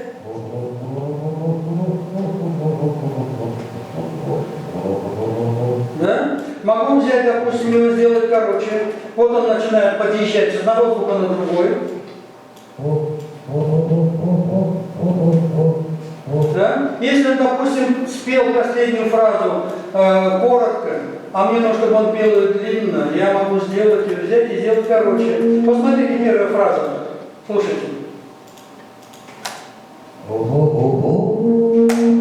Видно, да? Вот. И обратите внимание, вот эта вот нота, если мы ее сейчас чуть-чуть расширим, она будет иметь значение тех, которые он спел. Сейчас маленький экран. Смотрите, вот я нажал, написано ля диез второй октавы. Что соответствует вот этой шкале, вот у нас шкала фортепиано, да? И обратите внимание, здесь написано плюс 2%, видно, нет? Это значит, что этот звук завышен на 2% вверх. Плюс говорит о том, что он завышен. Вот. Теперь вот эта вот полоса, это у нас вибрато, которую можно регулировать, которую можно добавить или наоборот убрать. Вот эта фраза, посмотрите. Я сейчас сделаю, чтобы он пел это, ну, допустим, короче. И теперь он мне будет петь эту фразу короче. Это странное место Камчатка. Вот, допустим, я беру вот то же самое. Фа диез второй октавы минус 30%. То есть он не дотянул 30%. Я ставлю это на место и сделаю так, чтобы он мне тянул его более долго. Ну, не хватило человеку дыхания, всякое бывает, да? Камчатка. Вот он спел больше. И так вот таким вот образом всю песню. Иногда, когда вот этим тюнингом занимаешься, утром садишься в 8 утра, вечером в 10 встаешь. В 90-х годах писали детей богатеньких, как вот обработка. Вот, Ни слуха, ничего нет. вот. Бабки хорошие. Вот. То есть вот это вот очень замечательная функция Cubase, за которую, кстати, она не во всех версиях есть. Вот это вот там Word, да, не во всех версиях есть. Но это опять-таки вещь необходимая. Когда у нас из бездарности делают звезд, да? То есть вот, допустим, берут и каждую нотку вылизывают вплоть до миллиметра, вплоть до вибрато, еще что-то. Теперь посмотрите, вот, допустим, я вам сейчас на примере какой-нибудь покажу. Сейчас, секундочку. Вот звук. Смотрите. Вот, фа диез, вторая октава, минус 20%, да? То есть он не дотянул. Я его беру до конца. Вот. И вот этот фрагмент. У него интонация снизу идет, потом вверх, но здесь еще более-менее. И вот кликаю сюда, допустим, сегменты. Кликаю, инструмент сегмента, у меня сразу этот трек становится в полоску. И появляются ножницы. Я беру ее как сосиску, нарезал, допустим, да? А потом, опять возвращаясь, высота и длительность, и склеиваю эти фрагменты. И теперь вот этого подъезда, сейчас, секундочку. Вот. И теперь вот этого подъезда не будет. И если я хочу, чтобы у меня вот этих интонаций, заплывание, так сказать, забуйки, грубо говоря, я удаляю вибрато. Вот здесь функция есть удаление вибрато. Смотрите, что я делаю. Вот этого всего сейчас не будет. Он будет петь как робот. О, я выпрямил. Естественно, к этому особо стремиться не надо, но иногда, если человек плывет по звуку в пределах квадра, естественно, здесь ничего не остается делать, как немножко его чуть-чуть причесать, да? И получается у нас такая картинка. Вот он уже не плавает по этому звуку. Естественно, в идеальном варианте злоупотреблять этим не стоит, иначе мы превратим живой вокал в роботизированный. Понятно, да? Вот. Ну и вот таким вот образом, теперь посмотрите, те, кому лень, допустим, заниматься вот этим по каждой нотке, естественно, нужно иметь слух, естественно, нужно иметь еще и фонограмму на подкладке, чтобы вы, допустим, ориентировались, может там на самом деле фа диез, а не ми, да? То есть вы, когда вы работаете с этим вокалом, вы на заднем плане обязательно должны оставить хотя бы на маленькой громкости фонограмму. И по каждому из параметров, если там в аккорде звучит до ми соль, а у него фа диез, в любом случае это будет уже диссонирующий звук, и вы уже этот диссонирующий звук слышите. Понятно, да? Так вот, посмотрите, номер еще один есть. Вот, допустим, вам лень или некогда. Вот я собрал в кучу весь этот вокальный трек, вот он. Я его выделяю целиком, весь блок, вот он, выделен. И у нас есть квантизация высоты, вот она, квантизация высоты. И обратите внимание, я сейчас сделаю немножко побольше экран. И смотри, что я сделал. Я сейчас автоматически всю песню, вот, я уже сбил настройку, секундочку. Ну ладно, хотя по фрагменту вот так. Вот. А все выделить какой-то кнопкой нельзя просто автоматически? Нет, посмотрите. Автоматически как раз он показывает. Надо сначала выделить. А выделить? Выделить, да, вот, допустим, весь фрагмент, он становится цветным, видно, да? Ну, на экране. И потом вот квантизация высоты. Смотрите, вот они начинают двигаться. Видно, да? Вот. Вы можете вот целиком песню выделить, чтобы не возиться с каждой ноткой, если у вас времени нет или возможности нет. Но здесь есть подводный камень. Есть такое понятие, как индивидуальное воспроизведение, там еще что-то, интонация, допустим. Некоторых певцов трудно друг от друга отличить, а у некоторых есть настолько богатые, допустим, интонационные приемы, которые там подъезды какие-то, вибраты, или там вот что-то такое, вот, понимаете, да? Или наоборот какие-то чисто вот такие варианты, связанные с их восприятием, что это хорошо. Ну, допустим, я уже не говорю про народный фольклор, там вообще сплошь и рядом такое. То есть вы можете, допустим, воспользоваться вот этим вариантом, если вы не хотите по одной нотке делать. Покажите, что получилось, пожалуйста. Сейчас, секундочку. Ну вот я, допустим, поставил сразу, и у меня сейчас все нотки встали на свои места. Вот, нет полутонов, там плюс-минус 20. Смотри, что получилось. О, это странное место Камчатка. О, это сладкое слово Камчатка. Не помогло. Я говорю, потому что надеяться на это. Если перед вами, допустим, там какой-нибудь певец, у которого есть деньги, но нет, извините, возможности петь, то здесь надо с каждой нотой возиться. А если перед вами какой-то, допустим, там профессионал, имеющий хотя бы базовое вокальное образование, то немножко чуть-чуть подточить, чуть-чуть подровнять, это как раз выход. И самое главное, здесь даже не обязательно ноты знать. Когда вы открываете конкретно какую-то ноту, нота вам сама говорит, там написано, допустим, ля диез минус 17%. Это значит, что он не дотянул в любом случае, да, или перетянул плюс, допустим, да. И вы просто ставите в соответствии, чтобы не было ни плюса, ни минуса. То есть он попал в ноту фа диез, которую нужно. Если уж это потом окажется, что задумано-то было не фа диез, а фа бикар, но для этого случая я вам уже говорил, что нужно иметь что? Фонограмму на заднем плане, чтобы вы на нее просто опирались. Но опять-таки при наличии слуха и при наличии возможностей. Понятно, да? Вот. Теперь, что еще в КБСе интересного? Ну, когда мы с вами говорим, вот, конечно, здесь у нас нет параметров таких, чтобы я играл, потому что половина КБСа это все-таки у нас MIDI-формат и такие инструментально-аранжировочные варианты. Давайте сейчас сделаем вот что. Я сейчас вам покажу один параметр работы, но это программа внешняя. Она не является частью Cubase. Я ее установил, она относительно новая, то есть этой программе где-то месяца 4 всего лишь навсего, но эта программа заточена для работы именно с вокалом. С вокалом, да? Смотрите. Давайте сделаем так. Я вот сейчас этот уберу, чтобы он вам не надоедал, и чтобы вы не смеялись особо. Вот. Я вам сейчас поставлю еще более смешной вариант. Смотрите, я специально, это мои заготовки старые, древние. Я их поэтому держу просто как учебный материал для студентов. Так, сейчас, секундочку. А можно вопрос погрузиться? Да, конечно. Вот сейчас мы разобрали эту квантизацию вокала.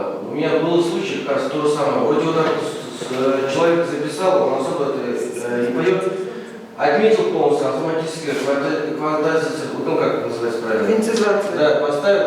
И здесь у нас получается, вот сейчас вы показали, что как вот одна нота идет, а там почему-то появился параллельно еще 3 ноты по октавам, и выше, и ниже. И слушаешь его, и как будто роботом поет, когда вы управляешь. Понятно, понятно. То есть вариант такой, смотрите. Есть программа, которая называется даблер. А слово дабл, двойной.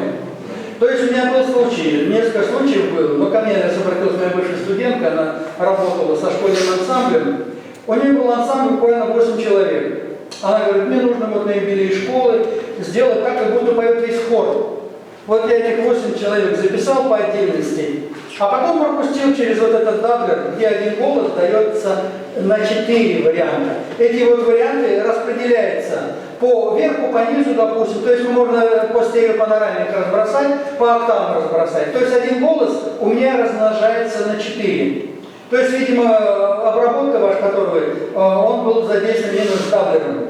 Поэтому там октава вверх, октава вниз, может быть, и сразу получается три звука. Есть harmony, слово гармония, есть гармонизация. То есть берете один звук, он вам раскладывает на трезвучие, исходя из того, какие настройки у вас. Хроматическая тональность, безладовая тональность или еще что-то, понимаете? Нет, когда на хор надо будет делать. А вот здесь вот немного человек пришел, он сольный, хочет что-то сделать, песок сделал, спел, ушел, а ты сидишь обрабатываешь, если начинаешь с вот этого выравнивания, и вот это вот, получается в одной полоске 3 по октавам, и его как, это убираешь, что-то не то, это убираешь, вообще что-то непонятное слово. Его что, обратно поставить, так и оставить, что ли?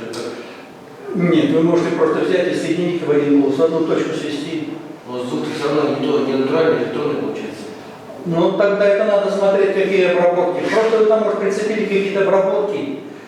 Бывает, потому что вы, когда вы пишете обыкновенный моносигнал, без обработки, уже пишутся без обработок всегда, сырой, поэтому называется сырой вокал, то есть он не вареный, не жареный никакой. Понимаете? И только после этого вы уже добавляете, исходя из того, что вам нужно. Даже в любых других стилях есть минимальные обработки, есть максимальные обработки. В электронике, в современных стилях, там иногда этих обработок очень много, чтобы достичь какого-то образа. Поэтому, может быть, но микрофон сам он не может раздваивать сигнал.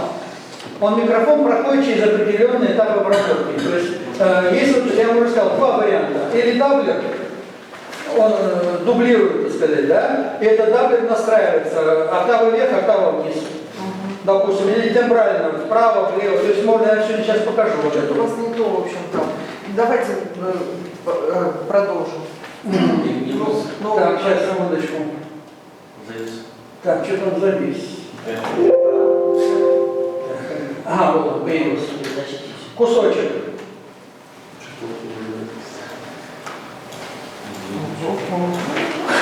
Да.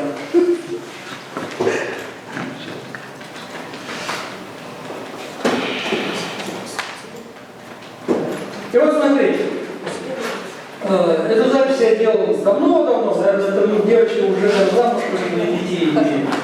Послушайте, вам будет интересно. Сколько лет прошло после той войны? Ей где-то лет 6 или 7. Глубоки, боль так велика на полях войны, где-то в тишине. Ну и так далее. Да? Я сейчас познакомлюсь с одной программой, чудесной программой.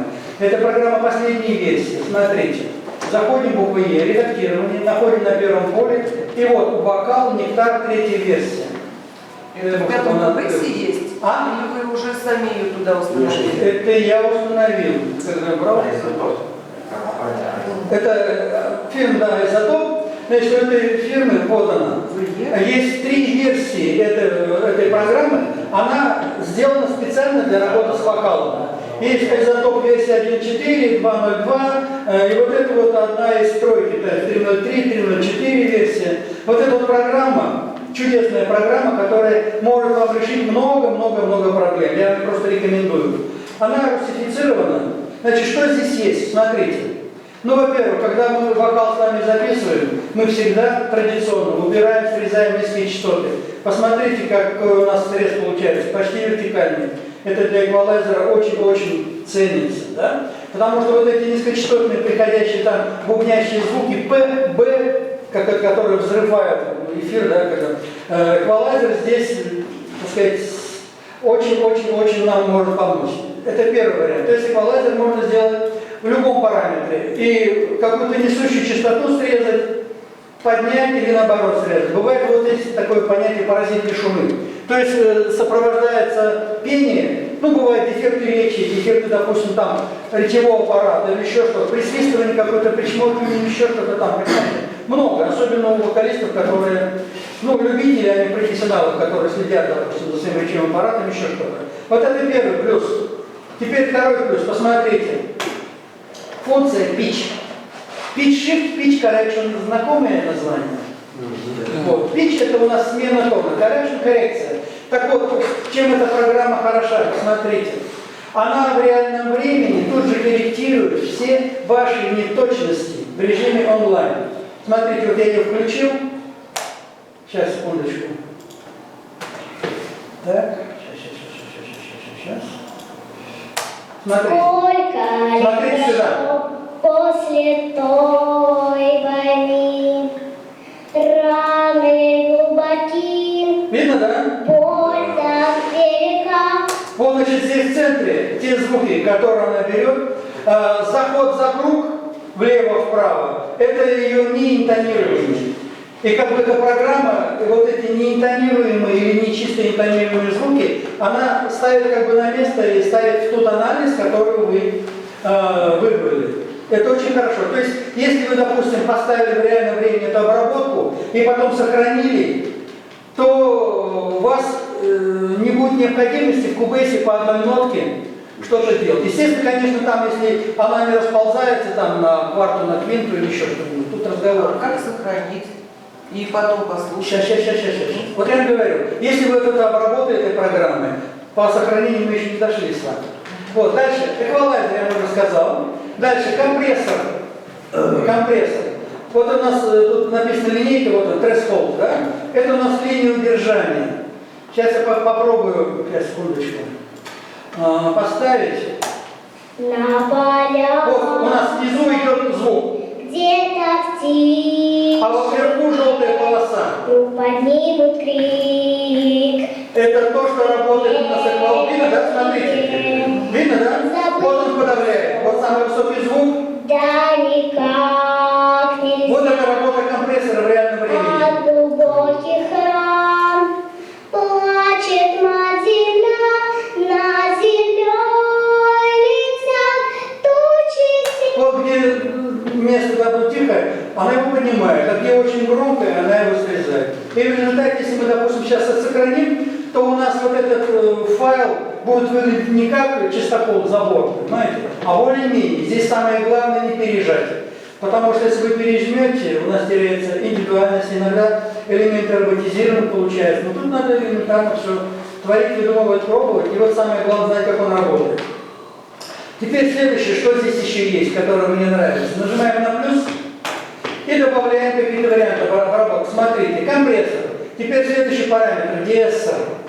DSR это у нас обработка, которая конкретно служит для обработки вокала, но для чего? Для удаления шипящих, свистящих призвуков высокочастотных, таких как С, Ш, ну, часто бывает микрофон, да, вот присвистывания какие-то там, цоканье, шипение, еще что-то. Вот, DSR опять-таки, чем он здесь хорош? Допустим, в самом Cubase DSR, он не делится по частотным характеристикам, он делится просто по трем параметрам. Middle, high, допустим, и low, да, средний, высокий и низкий. А здесь мы можем взять какие-то частоты, допустим, самые верхние частоты, или средние частоты. Если, допустим, есть призвуки в диапазоне, допустим, там 6-10 кГц, то мы берем этот диапазон и только здесь удаляем. Вот эта линия удержания, смотрите, вот я сейчас ее поставлю просто так, с потолка, смотрите, как она будет работать.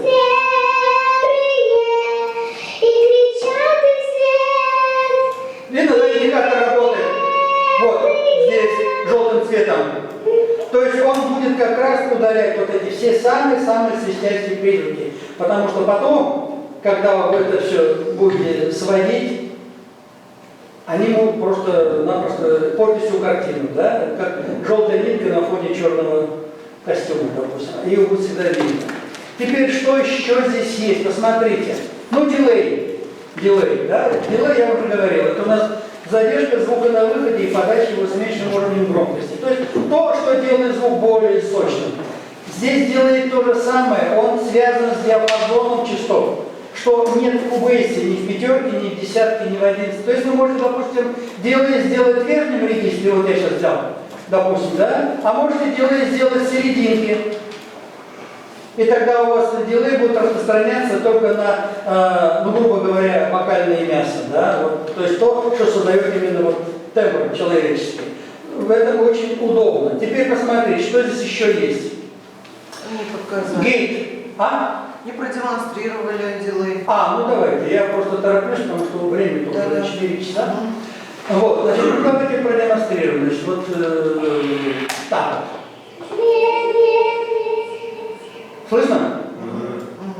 Ну это там настраивать надо. Теперь посмотрите по настройке. Кто-нибудь работал с дилеем? Нет, как настраивается дилей? Я по ритму, по темпу просто настраиваю. Значит, смотрите, вот здесь в этой программе, и в принципе во многих других программах, дилей настраивается по ответному сигналу фидбэк, и самое главное, вот кнопочка. Вот она, дилей. И для музыкантов здесь проще простого. Посмотрите, здесь написано 1/4, то есть дилей настраивается по четвертным. Или настраивается, допустим, по восьмым. То есть будет послезвучие длительностью 8-ю, 16-ю ноту, да? Ну, допустим, смотрите, я поставлю сейчас 16-й триоль. 16-й триоль. И мы получаем такую картинку. Сейчас. Ну. Сколько лет прошло Слышно, после да? той войны? Ну вот тут как хвостик будет секунды. Вот 32-я. Больно Вот 8-я триоль. моя войны, где-то тише. Вот из обработки. Птицы бегают. Вот я убрал обработку совсем. То есть в любом случае надо настраивать уже исходя из того, с чем вы имеете дело. Да? То есть дилей и фидбэк, то есть возврат сигнала. Дальше, следующий параметр, что здесь еще интересного? Ну, гейт, noise gate, это понятие связано с шумом. Гейт ворота, noise шум. То есть, если у вас какие-то шумные файлы, какие-то призвуки есть, да? Вот во многих программах, допустим, в Adobe Audition еще что-то есть, специальный отдел, связанный со стройкой шумов. Да? Noise gate, когда вы выделяете фрагмент шума, как образец ДНК, и по этому фрагменту вычищаете все остальное. Ну, это связано, допустим, с реставрацией, с чем-то, или с какими-то шумными файлами, или, может, у вас, допустим, в промежутке между полезным сигналом идет какой-то низкочастотный, высокочастотный шум. Вот noise gate как раз это вам в помощь, чтобы вы вот эти шумы убрали. Одно дело, когда вы слушаете на 5 Вт у себя в комнате, а другое дело, когда вы включаете киловаттные колонки в зале, и там вот это все вот будет обрушиваться на уши слушателей. Правильно, да? Вот. Следующее, а вот как раз смотрите, harmony, гармония, вот то, о чем я вам говорил. То есть, что такое harmony? Гармония – это обогащение, да, обогащение вокала какими-то у нас дополнительными обертонами. Обертон – это у нас добавка к чистому звуку. Как известно, у нас чистого звука в природе вообще не существует. Любой тембр, он состоит из примесей, как кислород, как вода, всегда что-то есть. И вот количество обертонов – это и есть, собственно, тембр человека, который неповторим. Трудно найти двух одинаковых тембров, которые один к одному буквально, значит. Что они себе представляют? Посмотрите, вот центр, да? И вот у нас здесь варианты звука. Мы их можем, допустим, в реальном времени. Сейчас Сколько лет прошло после той войны? Раны глубоки. Вот здесь добавить можно. Больно века наваляла. Слышно, да, вот разброс идет. Или я соединю это все в центре. То есть чем шире разброс, тем богаче тембр. Или можно, допустим, вверх, один вниз. Но это, как правило, у нас часто такими вещами пользуются, чтобы показать тембр голоса, там экспрессию какого-то голоса, динамику. То есть или даблерами, или вот такими вот вариантами, когда мы просто из одного голоса делаем гармонизованный голос в виде трезвучия, там еще что-то, да? Последний параметр, ну реверберация, тот же самый параметр, смотрите. Кнопочка пределы, у нас все настройки, я вам уже говорил, могут быть или в виде длительности нот, кому-то удобно, или в виде миллисекунд.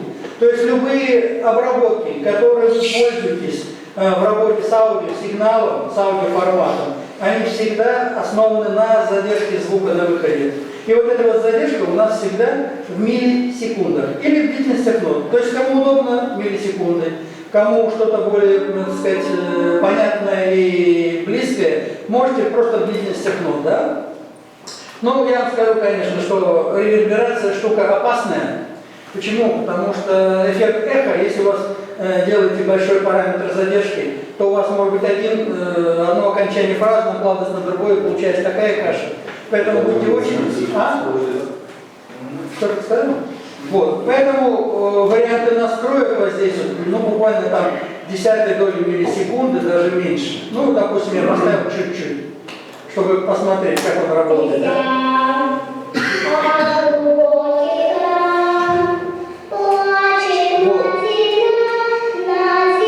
Вот, 50 миллисекунд.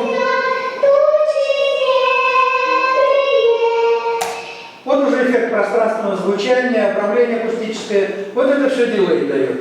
Понятно, да? Следующий параметр. Ну, saturation — это у нас насыщение, в принципе. Не знаю, иногда в этом есть необходимость, иногда нет. А вот посмотрите сюда, касаемо этой программы еще. Вот здесь написано то же самое, пресет с множественным числом.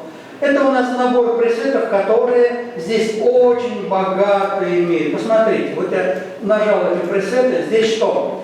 Диалоги, мьюзик, альтернатив, классик, фолк, джаз, смотрите дальше. Хип-хоп, поп, рок и так далее, и так далее. То есть, если вы пишете рэпера, выбирайте смело, допустим, там, поп-рэп или еще что-то. Если вы пишете народные частушки, пожалуйста, вам фолк. Да? Если вы пишете обыкновенную поп-балладу, пожалуйста, вот включаете поп. И вот здесь в каждой папочке, посмотрите, еще куча подразделов. Вот я включил поп, популяр, да? Бэби Лала, это у нас элементарный женский голос, да? Детский, вернее. Брайт клин, яркий, чистый, да? То есть в зависимости от того, что вы хотите. И здесь можно любую обработку, допустим, включить. Вот, допустим, я включил. И сразу у нас возникает набор автоматически всех настроек, которые вам нужны, исходя из того жанра, в котором вы сейчас работаете. Что чрезвычайно удобно. И вам остается, если вы с этим результатом в чем-то не согласны, вам остается элементарно только что чуть-чуть подправить, исходя из того материала, который вы работаете.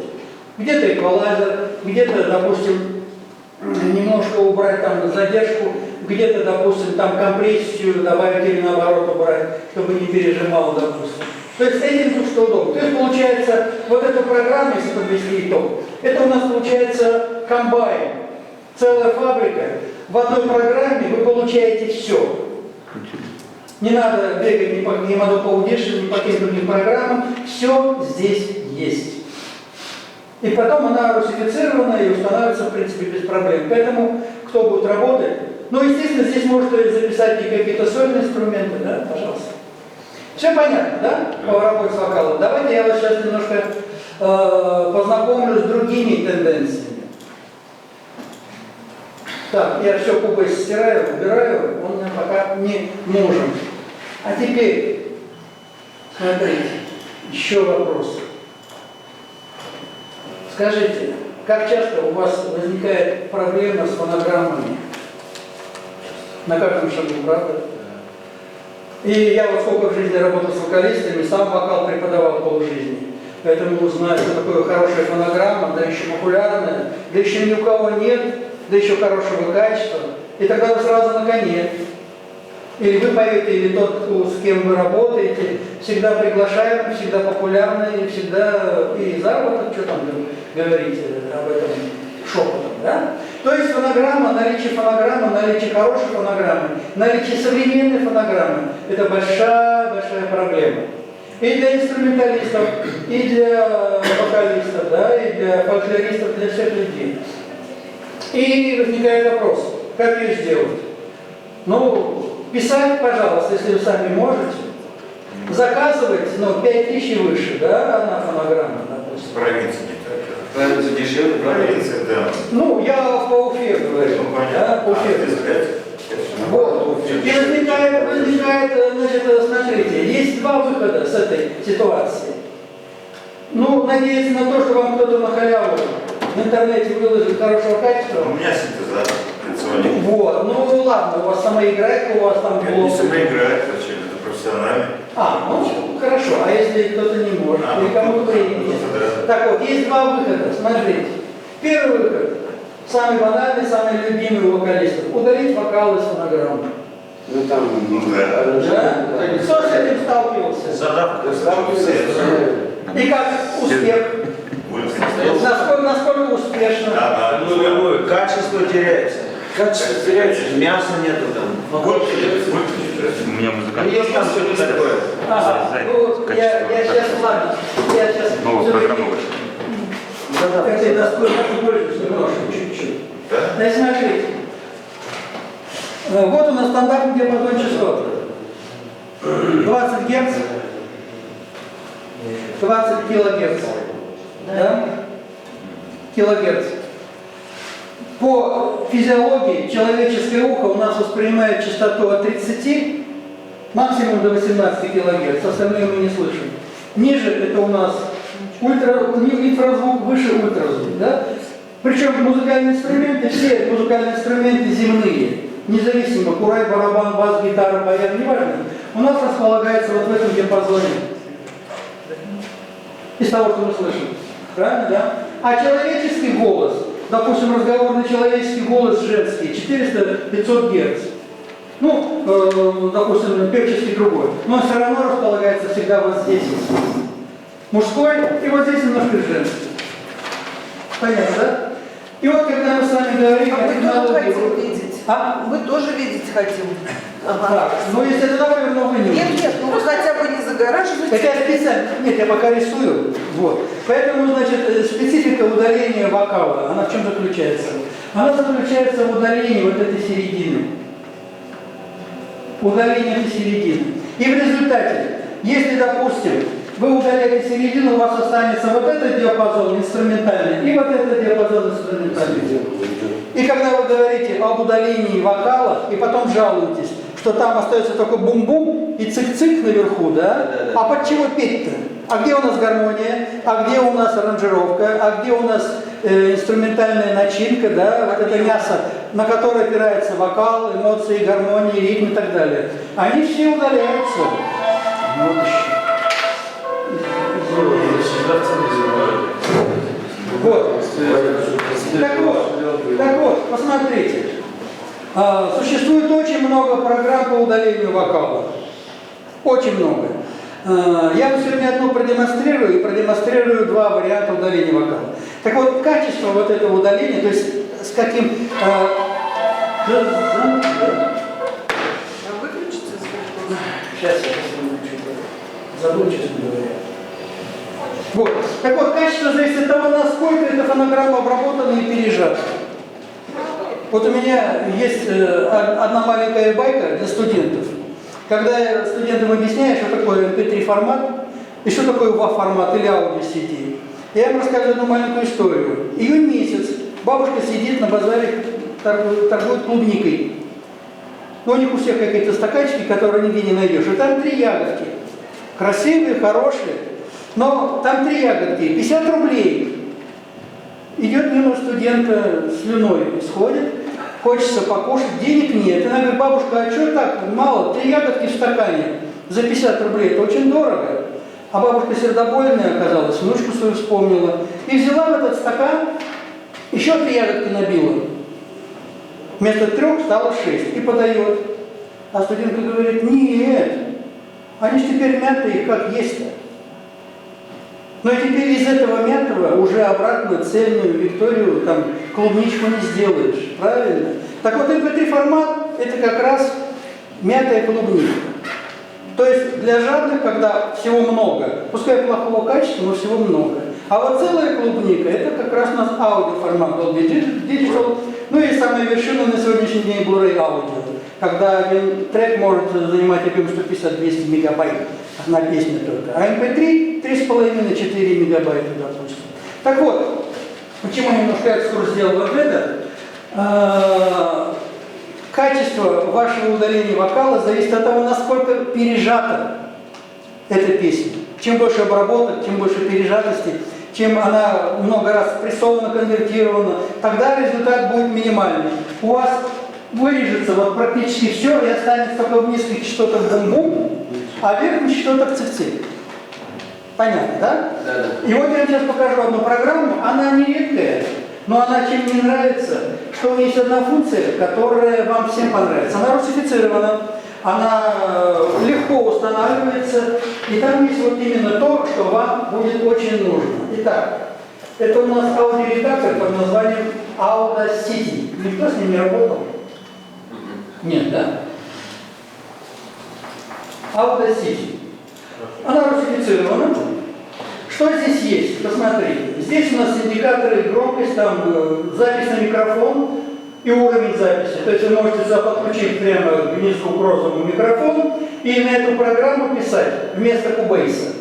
Согласитесь, или вы 2 гигабайта имеете для записи в Cubase, или вы имеете 60 мегабайт всего лишь навсего с тем же самым параметром. Да? Блок управления аналогичен всем тем программам, которые у нас звукозаписывающие, звуковоспроизводящие, воспроизведение, стоп, перемотка и так далее. Запись. Как загружается трек? Формально так же, как и везде. Да? То есть мы берем, допустим, любой трек или перетаскиваем с рабочего стола. Так? Сейчас, секундочку. Вот он загрузился. Или второй вариант загрузки. Файл. Сейчас открою, файл. Так. И импортировать. И вот здесь формат файла указан. Звуковой файл, отметки, MIDI или файл без заготовки. То есть, если звуковой файл, то вы заходите уже в ваш архивный, допустим, там диски, CD, флешка или компакт-диск, и вы выбираете то, что вам нужно. И он у вас загрузится вот в таком вот виде. Любой формат, любая технология аудио, она всегда связана с такими вот вариантами изображения. Да? Теперь, что самое главное здесь можно? Здесь есть очень хороший эквалайзер, как ни странно. Если в Cubase, в изначальном варианте, в своем, там всего лишь 4 полосы. Низкие, низкие, средние, средние и высокие. То есть здесь, обратите внимание, заходим в эффекты. Вот, первое, допустим, что здесь интересного вам может быть? Bass and Treble. Бас и верхние частоты. Посмотрите. Если у вас тихий сигнал, или он по каким-то параметрам зажат, или не хватает частот, я, допустим, сейчас возьму, добавлю высокие частоты и немножко уберу низкие частоты. Теперь превью, вот здесь написано превью, это у нас прослушивание результат обработки в реальном времени, в режиме онлайн. То есть еще не сбрасывая, еще не сохраняя, вы уже можете послушать, каков результат. Вот я нажал. Сейчас, секундочку. Так, меня это не устраивает, допустим, я добавлю сейчас. Так, нажимаю ОК. Надо его сократить. Видите, да, графика изменилась. То есть, фактически, я сделал его громче, но уже добавил, это сейчас колонки, немножко вот они передавали, да? Хотя я не убрал, пардон. Да, это я уже тороплюсь, пардон, я тороплюсь, вот. И вот мы получили уже более-менее звучащую гитару.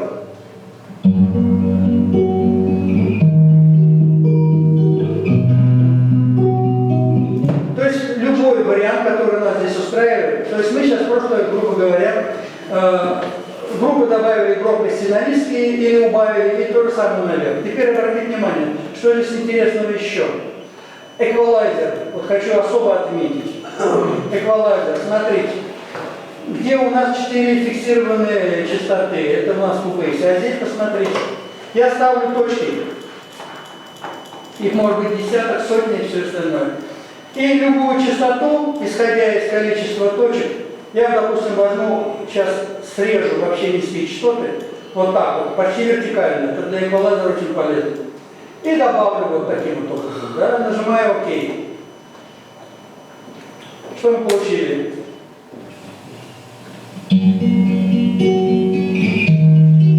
Понятный результат, да? Ну и так далее. Я просто о банальных вещах уже не буду собой распоряжаться. Теперь посмотрите, что я сделаю. Ради чего эту программу показываю. Смотрите. Так. Я сейчас сюда загружу песню. Их будет 2. Давайте сначала начнем с русской эстрады. Так, сейчас, секундочку. С русской эстрады начнем. Что-то компьютер пишет еле-еле. Чтобы у нас целиком не было много всего, я половину возьму, сейчас уберу и оставлю чуть-чуть. Итак, оригинал. Слушаем.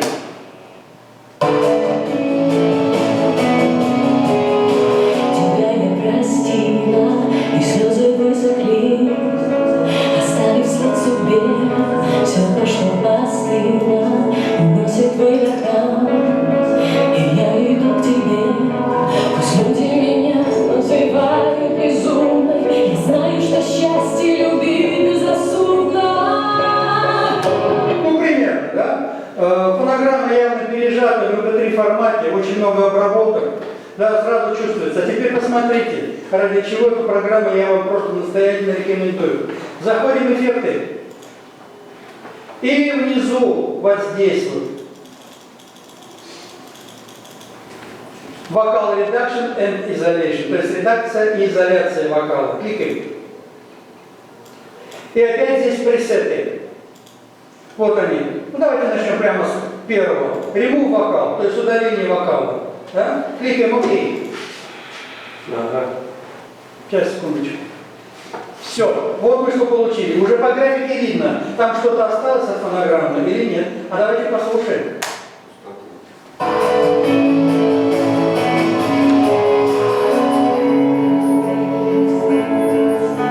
Слышите, дилей идет на заднем плане, да?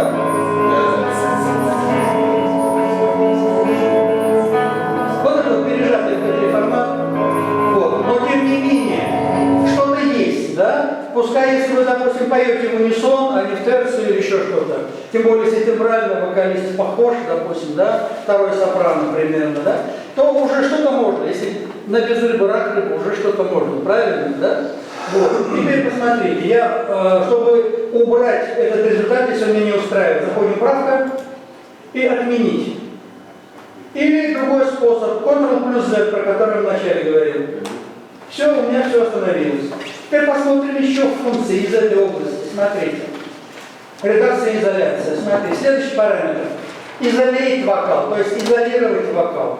Но обычный вопрос, что такое изолятор? Да? Есть изолятор временного содержания, да? Есть изолятор медицинский, есть изолента. Да? Давайте посмотрим, как он работает. Кликаем. Что мы получили? Слушаем. Тебя я простила, и слезы высохли. Фонограмму, да? Нет. Я вам недавно насчет изоляции сказал. Для чего нам нужна эта функция изоляция? Что она дает? Услышали, нет? Ну, голос. Правильно. Вытаскивает. Для чего это нужно? Где это применяется? Представьте себе, вы даете песню человеку, который первый раз слышит. Слова совсем по-другому слышны, да? Дальше интонации, там все. То есть для разучения, для работы с вокалом это очень хорошая функция. Когда все остальные гармонии, инструменты партии как бы придавлены, а вокал как бы приподнят. Полезная функция? Полезная функция. Возвращаемся к первобытному состоянию. Следующую функцию рассматриваем, смотрите. Так, remove центр. Ну, я уже говорил вот по схеме. То есть, если мы сейчас нажмем с вами remove центр, то помимо вокала, он еще у нас что удалит? Часть фонограммы. То есть, смотрите, что получилось. Практически он фонограмму оставил, да, без, грубо говоря, да, без мяса оставил. Сейчас, секундочку. Что-то компьютер начинает. А стерео остается, да? Моносигнал удаляется? Да. А? Он моносигнал удаляет, а стерео остается. Сейчас, секундочку, сейчас. Так. Я уже знал. Я не тороплюсь, сейчас, секундочку,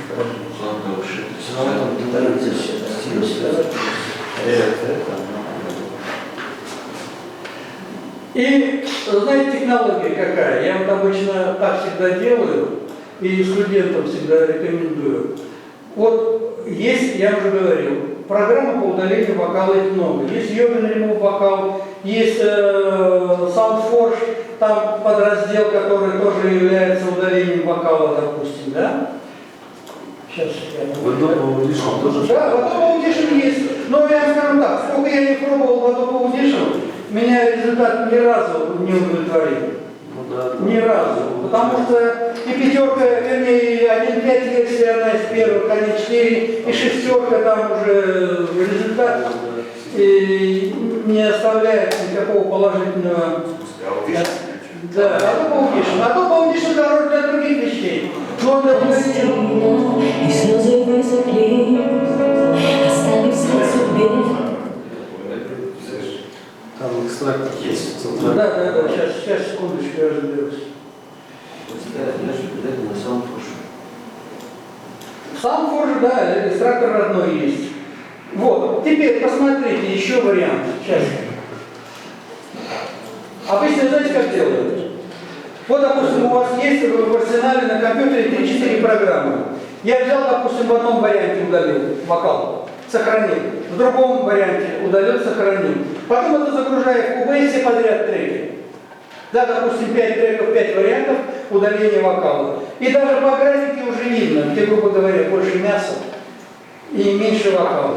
Если у вас вокал удален полностью, но там кроме самых низких и самых верхних частот нет, то грош цена этому удалению. Правда, петь-то по что? По стучанию по столу, там еще что-то. И вот выбираешь этих 5-6 вариантов, где наиболее сохранено инструментальное начало и наиболее удален вокал. Вот этот баланс. А теперь посмотрите, я вам сейчас покажу одну вещь. Remove Center Classic Mono. Это то, о чем я вам говорил. Да? Смотрите, кликаю. Окей. Слушаем, что получилось.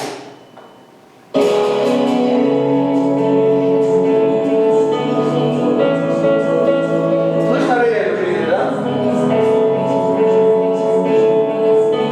Ну вот это вот дилей на заднем плане. Пошептывание. Это как раз вот эта вот задержка, которая потом возвращается в виде дилея. То есть это вот как раз вариант пережатости и переобработки. Ну, естественно, он конвертирован, естественно, это MP3 формат, то есть про Викторию, про клубнику я вам говорил, вот как раз тот случай. А теперь посмотрите, я вам покажу еще один вариант. Специально я его держу. Я сейчас вам поставлю еще одну композицию. Тоже она в MP3 формате, но результат будет совсем другой. Сейчас, секундочку, найду.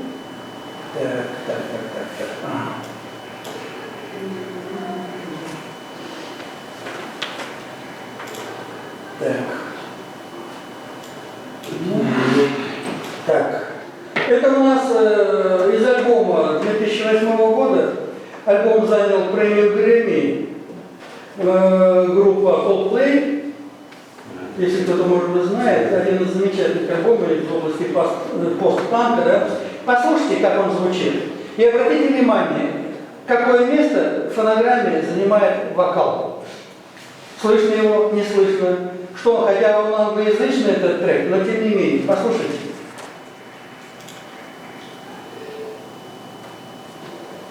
Сейчас компьютер у нас устал, да. Корова устала.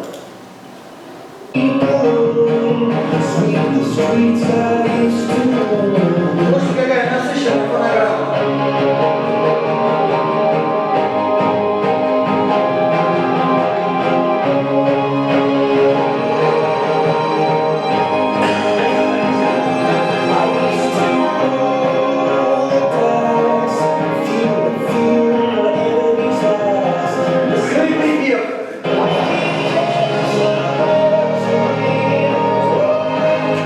Каша целый процент.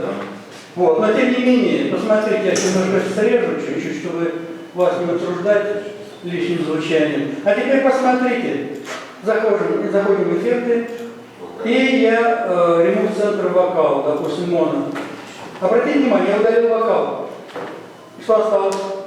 Почти все осталось. Обратили внимание, да? А теперь послушайте.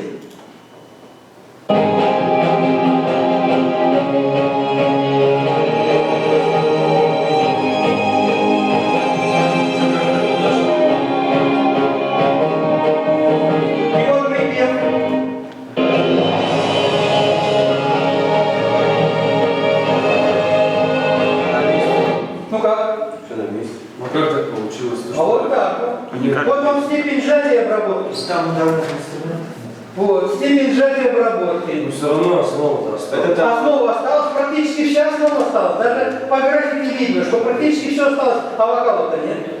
А чем выше вот это 320 битрейт? 320 килобит это самое высшее качество MP3 формата. Поэтому, когда вы что-то скачиваете, допустим, то есть это минимум сжатия получается. Если вы берете 128 килобит, то, извините, вы скачиваете дрова. Поэтому, когда у вас есть возможность выбрать между 320 и там 256 даже, конечно, выбираете 320. И вот результат.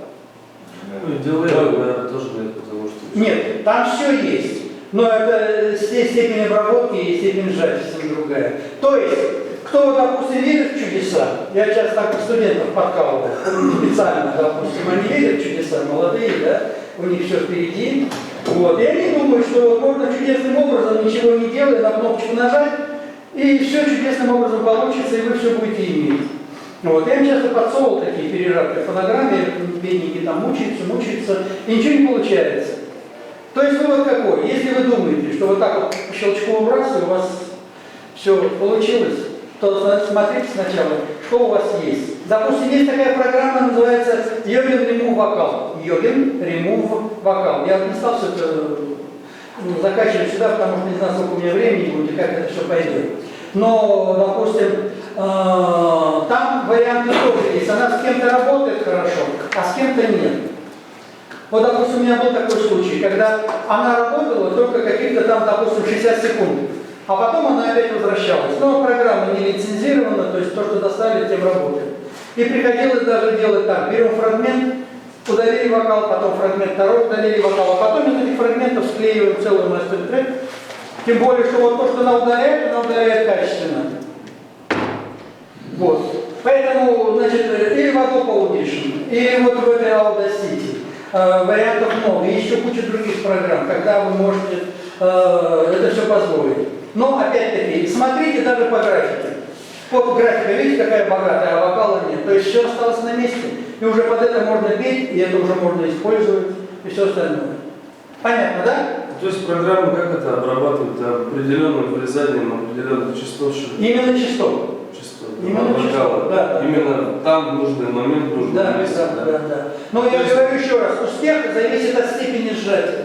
Насколько это все сжатая обработка. Если она пережата, ну, по примеру, клубника, получается вот такая картина, тогда успеха практически нет. И если она записана качественно хорошо, и она еще не успела пережать, ну, то есть, как до вас фонограмма доходит? Один взял, обработал, выложил в интернет, вы скачали. Второй взял, обработал, выложил, так далее, так далее, так далее. Из MP3 wave, якобы. Совершенно верно. Понятно, да? Вот этим буквально вот эта программа меня и сразила. Я вам даже еще расскажу одну вещь. Интересную, но я никак не мог добиться, у меня, в принципе, времени особо нет. Есть такой проигрыватель, Winamp называется. О, древний. Вот. А там есть, я знаю, что он древний, а вы с последней версии знакомы Winamp? Winamp. Вот он такой черно-золотой.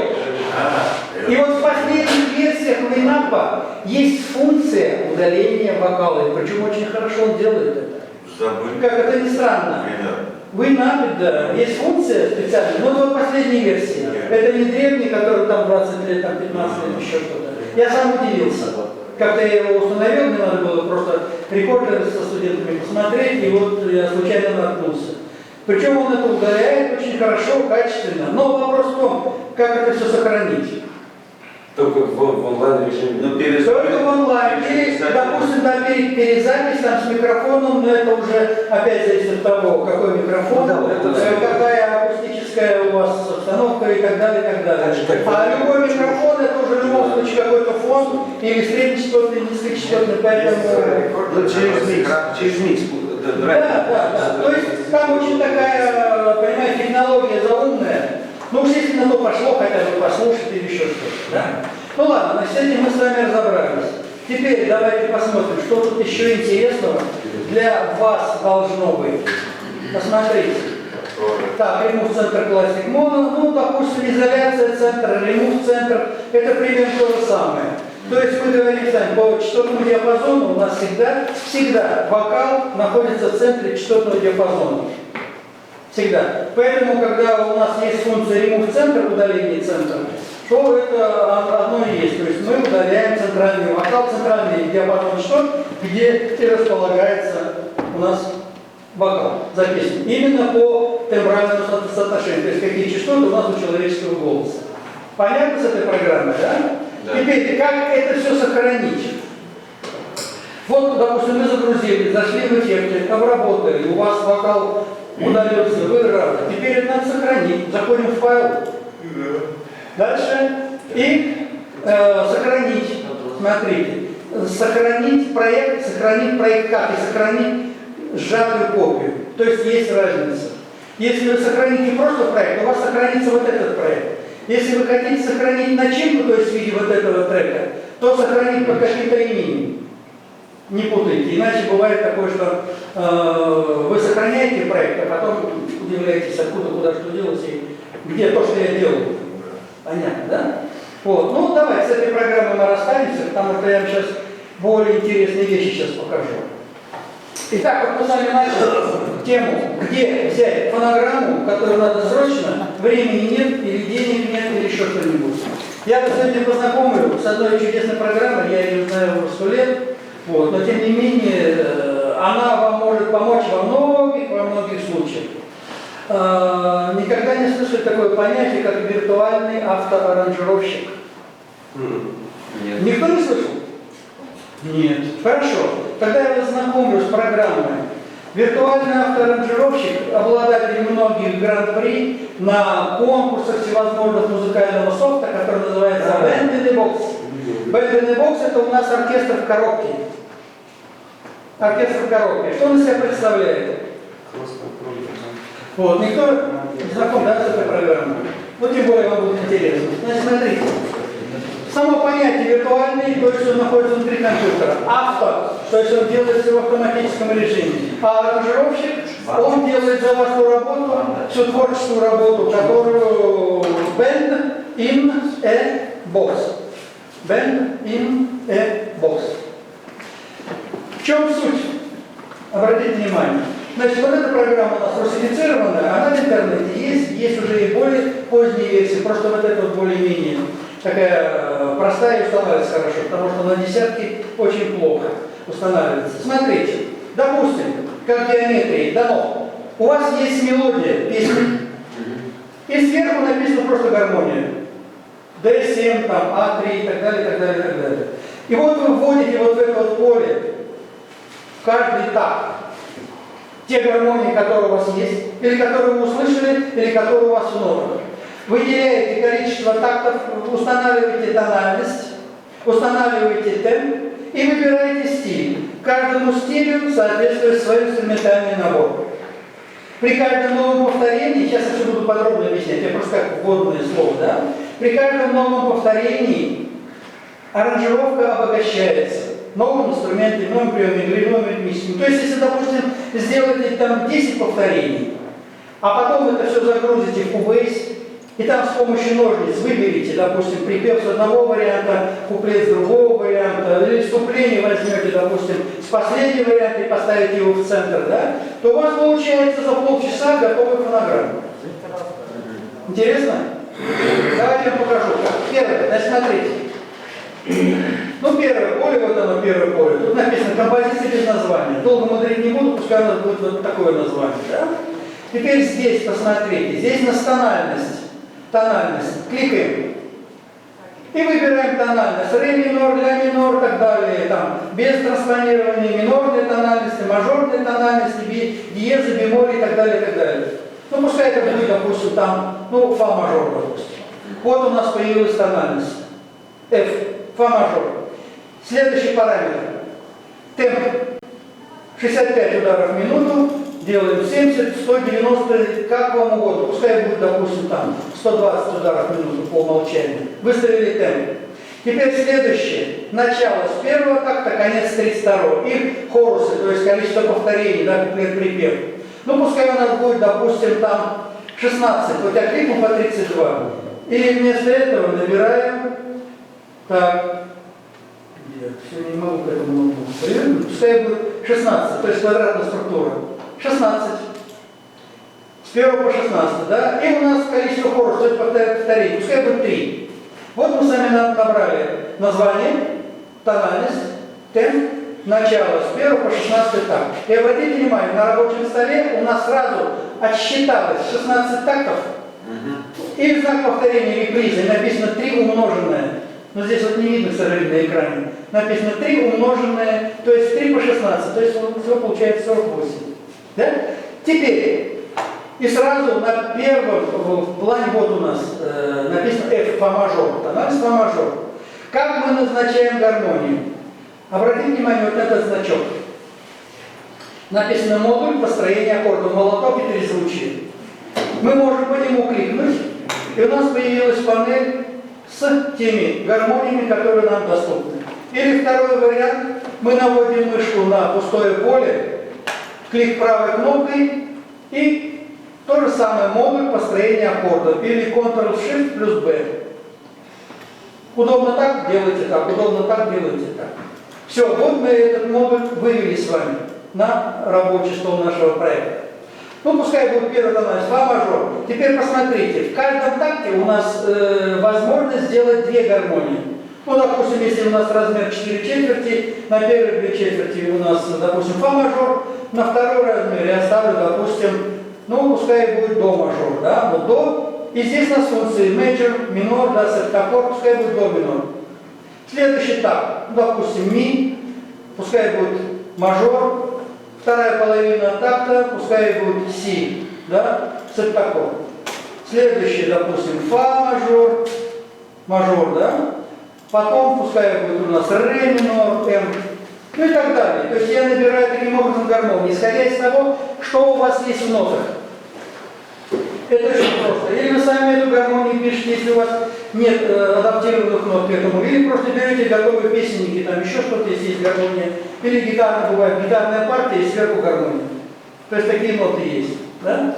Вот. И вы этим вбиваете все. Я же целиком не буду просто это все делать, потому что это время просто трачу. Ну давайте вот так, допустим, я с потолка наберу, чтобы что-то звучало, допустим, да? Да? Ну и последний так. Да? До, все. Вот мы построили сами аккорды. Теперь следующий параметр. Обратите внимание вот сюда. Здесь написано стайл, стиль. Кликаем. Модуль выбора стилей, полный список. Смотрите сколько. Всего, смотрите, все стили 615. Но я вам скажу такую вещь. Вот у меня есть библиотека этих стилей, она занимает около 90 гигабайт. Можете представить? Стили 90 гигабайт. Это очень трудно представить. Хотя вот в этой программе, допустим, она имеет объем где-то примерно 800 мегабайт. Вот она установлена, 800 мегабайт. Сравните. 90 гигабайт стилей. Даже вот здесь, какие здесь стили? Смотрите. Здесь у нас есть направление. Кантри, классическая музыка, да, фолк, джаз. И со всеми параметрами джаз-рок, фьюжн, диксиленд и так далее. Регги, R&B, рок, полно, блюз, брит, кантри, фьюжн, хард, поп, софт и так далее. Дальше у нас получается комбинированные стили всякие и все остальное. То есть выбирайте какой-то стиль, который вам ближе. Теперь посмотрите. Каждый стиль у нас раскрывается вот здесь вот. Причем посмотрите, что здесь. Здесь у нас движение идет вот в этот общий вариант. Смотрите, вот здесь табличка. Восьмерки, темп 120, восьмерки, темп 70-60. То есть, если вы знаете, что ваша композиция, допустим, имеет темп 80 ударов в минуту, и движение вам нужно, допустим, восьмерками, восьмушками или там 16-ми или четвертными, вы стараетесь эти стили выбрать ближе. Хотя, по большому счету, из каждого стиля можно взять что-то другое. Вот, допустим, смотрите, я выбрал, ну, пускай, вот акустическая баллада, допустим, первая, кантри, да? И теперь вот в этом окне у нас расположено содержание инструментальное. Что там есть? Читаем. Медленная баллада в духе квартета Гримана с басом, ударными, гитарой, скрипкой и мандолиной. А здесь инструментальный набор. Смотрите, акустическая баллада, миди-квартет, акустический струнный бас, гитара с нейлоновыми струнами, акустическая гитара, скрипка. Вот инструментальный набор. И обратите внимание, внизу, вот здесь у нас есть две кнопочки. Первое – это воспроизведение, второе – это остановка. И кликаем воспроизведение и слушаем, что-то такое у нас получилось.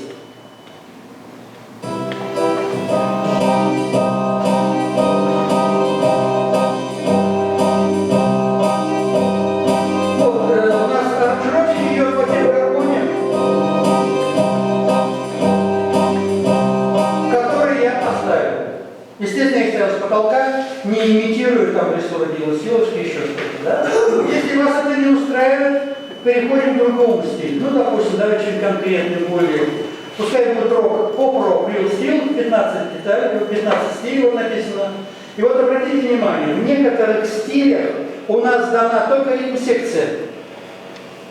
То есть вы можете сделать так.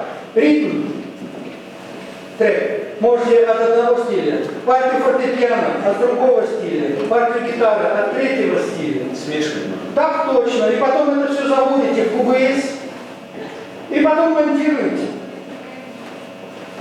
Если у вас, допустим, проблемы, вы, допустим, создаете фонограмму, да? У вас есть проблема с ритм-секцией, ну, навыков нет или, ну, мало ли что может. Вы можете взять просто отсюда готовый стиль и его использовать, а все остальное будет ваше. Или, допустим, проблема, у вас нет гитары живьем, да? Или надо кого-то просить, или самому играть, но в этом необходимости нет. Вы берете любую гитару с любого стиля, который вам подходит для вашего проекта, допустим, и ее используйте. Уже во всем остальном это будет ваше, но партию гитары вы взяли отсюда. Понятно, да? Идем дальше. Ну, допустим, рок. Пускай будет хард-рок. Вот у нас стиль из хард-рока. Ну, пускай будет альтернативный рок. Вот здесь название. И здесь инструментальный состав. И читаем воспроизведение.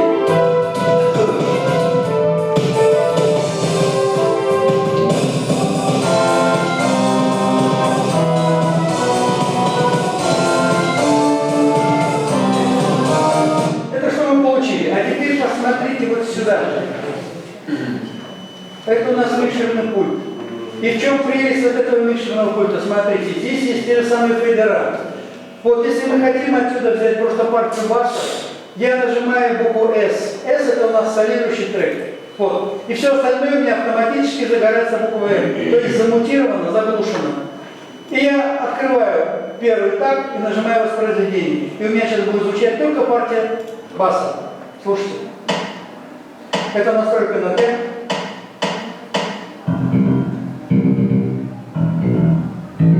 Попробуйте так сыграть. Я переводил в Cubase тоже. Импортировал треки, получается. Да, ну да, интересно. Да. А теперь посмотрите дальше. Ну, допустим, мне нужно отсюда, ну, партию ударных инструментов. Да? И кликаем. Вот у нас ударный инструмент. Можно использовать.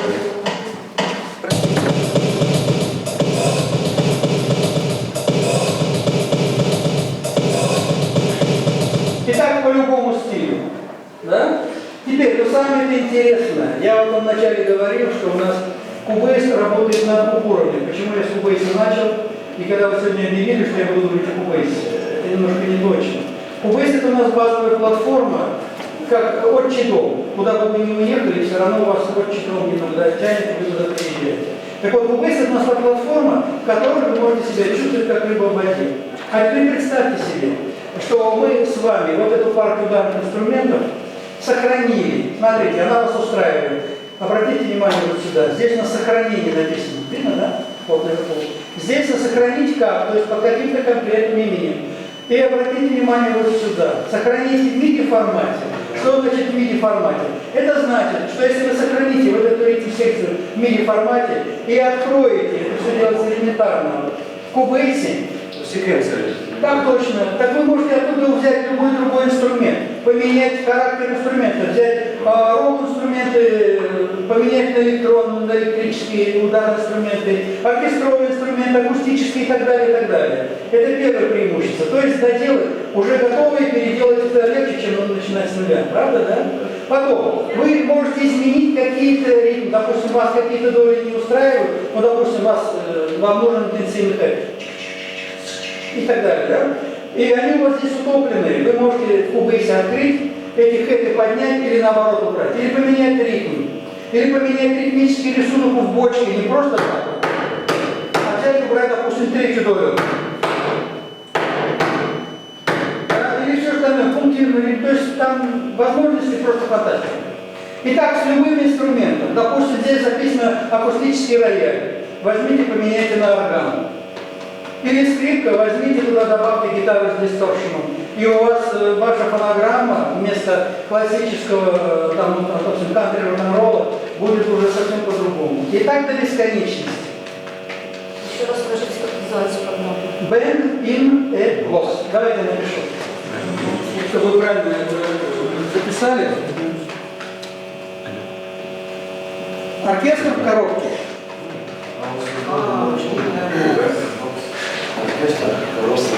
Или виртуальный синтезатор, да? Нет. Нет. Band in a box. Пожалуйста. Band in a box. Все видно. Или запишите, или сфотографируйте. Я рекомендую, просто для вас это такая находка, знаете, как золотая русская. Все ваши желания можно без проблем, за час. Все? Зафиксировали? Да. У нас финишная прямая, да? А если, можно вопрос? Да. Если подключить сюда MIDI-клавиатуру, она будет функционировать? Вот реально? Да. Да. Только надо немножко покопаться. Я, честно говоря, его с MIDI-клавиатурой не использую, потому что мне Cubase не хватало очень. Но там есть, кстати, функция набора нот. Никто не знаком с нотными редакторами. Сибириус, да? Знакомы, да? Музер как-то еще есть. Вот. Так вот, это фирма Авид Сибириус, допустим, у меня здесь есть Сибириус. Я вам, кстати, продемонстрирую все время буду, хотя время уже у нас вот. То есть Сибириус, опять-таки, в пакете с Cubase может творить чудеса. Если вы не можете играть что-то, но у вас есть ноты, которые вы, ну просто там, мелодия элементарная, вы можете в Сибириусе набрать, а потом озвучить в Cubase и там дальше редактировать, заменить, поменять, удалить, подставить какие-то другие инструменты. Ну давайте еще немножко я вам покажу что-нибудь здесь интересное, что здесь есть. Именно параметры вот этой работы. А? Через гитару проще работать. Это на гитару нажимать, наравнивать, кому-то. Ну, может быть. Значит, смотрите еще, что у нас есть. Сейчас, секундочку. Ну, допустим, техно, да, или там рок-поп. Вот сколько стилей, смотрите, в этом направлении. Это все поп-рок, софт-поп, мягкий там рок и так далее, да? Ну, то есть современные там стили, которые, ну, первый, допустим, вот движение 16-ми. Что у нас здесь есть? Смотрите, медленный стиль с движением 16-ми, 5 инструментов, безладовый бас, акустическая гитара, бас и так далее, и так далее. Вот набор. И мы кликаем воспроизведение, слушаем, что это за стиль. Идет чисто ритм-секция, без инструментов. То есть, если вам нужно в этом стиле ритм-секция, вот она готова. Сохраняете ее во формате, допустим, готовом, если вы не хотите там ничего делать. Если вы сохраняете во формате, то вы просто ее потом нарезаете. Вот, допустим, сделать какую-нибудь композицию, там нет вступления, или вам нужен широкий проигрыш, или уход, чтобы, допустим, там участники концерта вышли, поклонились и там всем залом спели, то есть вам нужно 3 припева, 4 припева, там в гала-концертах это очень всегда применяется. Вы берете там просто во формате, нарезаете ножницами, как я сегодня показал, и делаете, допустим, припев 2 раза, 3 раза, 4 раза, склеиваете, и вот он, пожалуйста. Или, допустим, артист не успевает выйти на сцену, а там припев входит в вступление, допустим, 2 такта. Сделайте его 8 тактов.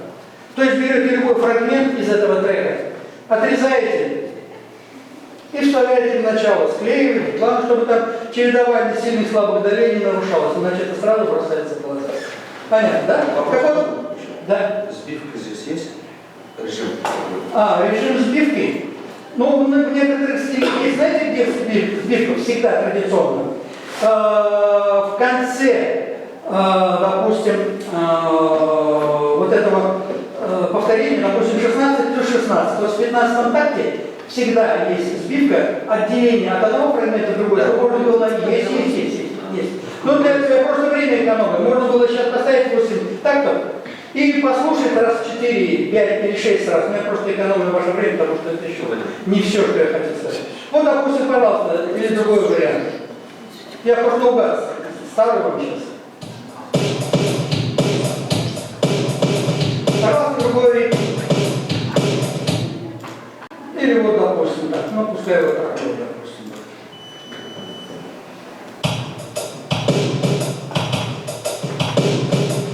Это вот чисто вы уже ритм сердца. Чтобы вам ее не сочинять, она у вас уже готовая.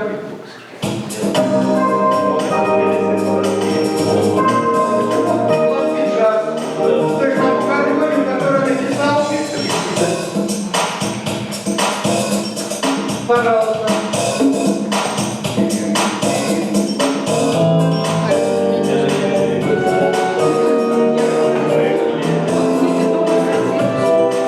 И отсюда из бешеного пульта или удаляете. Вы можете даже не удалять, а можете с помощью фейдера сделать одну партию громче. Если у вас основа ритм, возьмите, добавьте, допустим, партию баса и возьмите, добавьте партию, допустим, ударных инструментов. И, ну, берите немножко струнно, или наоборот. То есть там вариантов, как у Золотого. Для тех, кто играть не может просто. Я поэтому и говорю, что если уж некогда, а если кто может играть, если есть время, иногда бывает, что и времени просто нет. Ну, да? Все. Самоизоляция, Да. не воссоединение. Ну давайте я вам покажу немножко, смотрите. Вот, допустим, вот этот вариант, я просто наобум. Вот он вариант, смотрите. Сейчас я вышлю. Вот, допустим, он меня устраивает. Я что делаю? Я хочу его немножко чуть-чуть редактировать и кое-что изменить. Вот, допустим, количество такта меня все устраивает. Я беру, сохранить в MIDI формате, вот написано MIDI, кликаю, сохранить. Здесь функция файл на диске, то есть он у вас сохранен будет на рабочий стол. Кликаем файл на диске. Здесь выходим в рабочий стол. Ну и здесь название нашего проекта, пускай будет, допустим, там вот единицы. И здесь тип файла MIDI. Кликаем сохранить. Все. Выходим из программы. Ничего сохранять не будем. И вот наш файл, вот он появился. Вот он. Видно, нет? MIDI и 5 единиц названия. Теперь я что делаю? Я беру, открываю Cubase.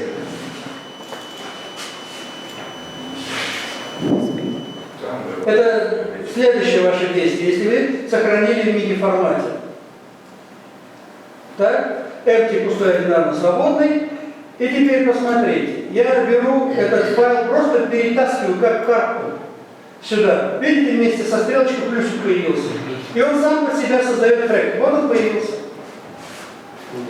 Сейчас он загрузится до конца. Долго думает. Ну, компьютер, поэтому это, в общем-то, такое. Здесь интернет такой же. Нет, а интернет при чем? Не при чем? На интернете можно. Долго прогружается, он даже написано, не отвечает. Возможности другие. Сейчас подождем, пока прогрузится, надеюсь.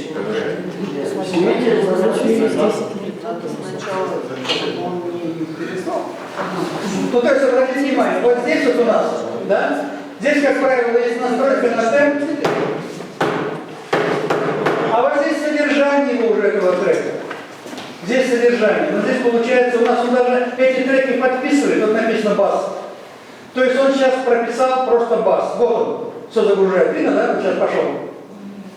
Сейчас он все продемонстрировал. Единственное, там плохо то, что инструментов нет. Единственное, что, значит, на халёв надо понадеяться.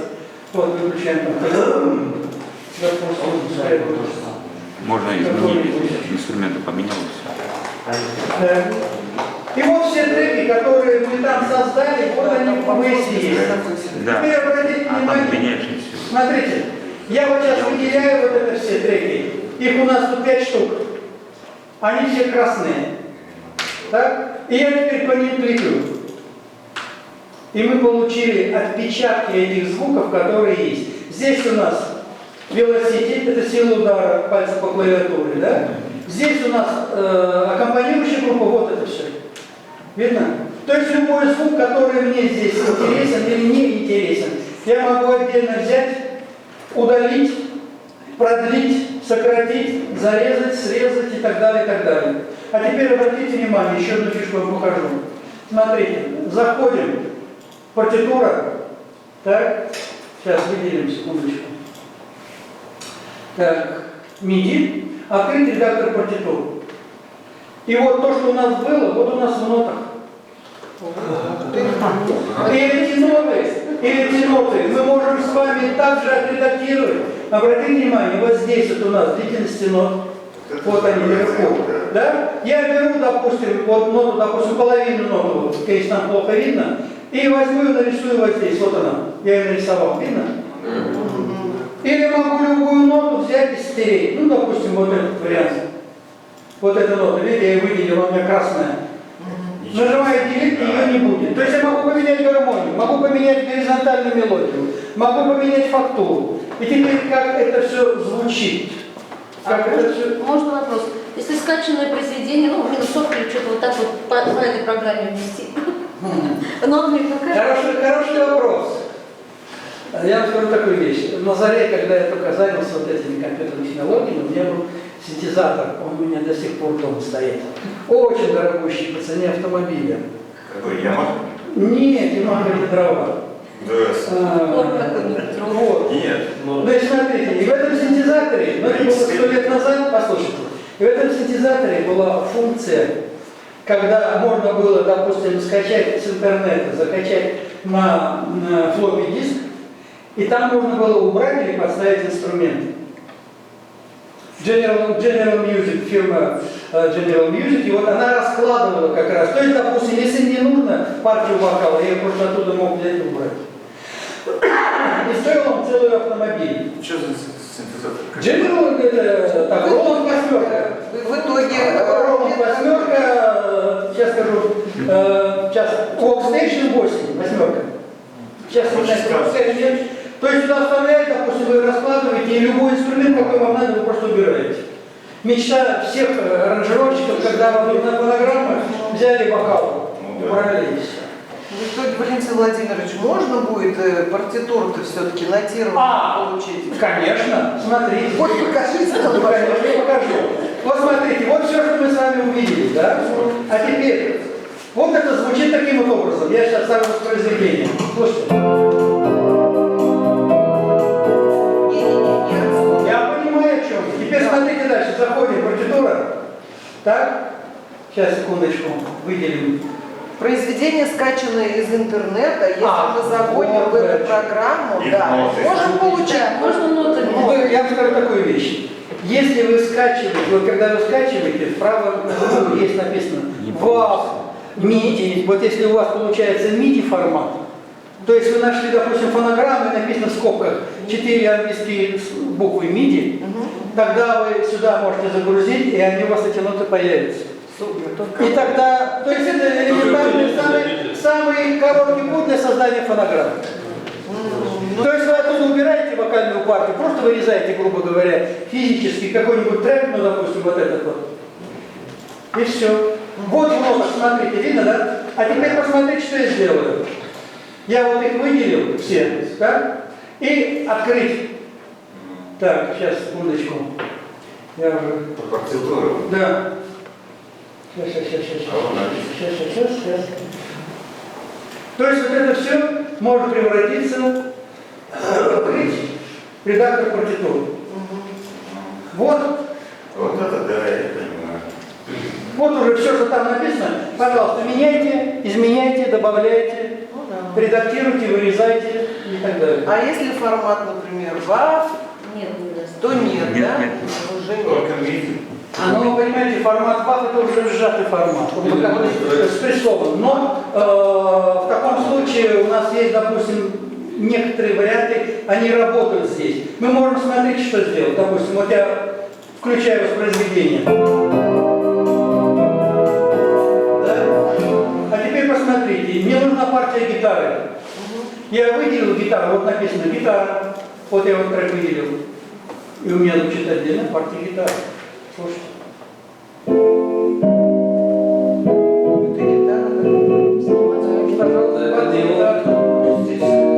Или, допустим, мне нужна партия баса. Я выделяю партию баса. И вот, пожалуйста, вам партия баса звучит. И вы ее можете уже делать все, что хотите. Можете изменить, можете сделать там ритм-секцию или еще что-то, допустим, да? Ну, допустим, Или я вот, набрать могу, а вот человеку, которому нужно вот, ноты перед глазами. пожалуйста, нет ничего проще.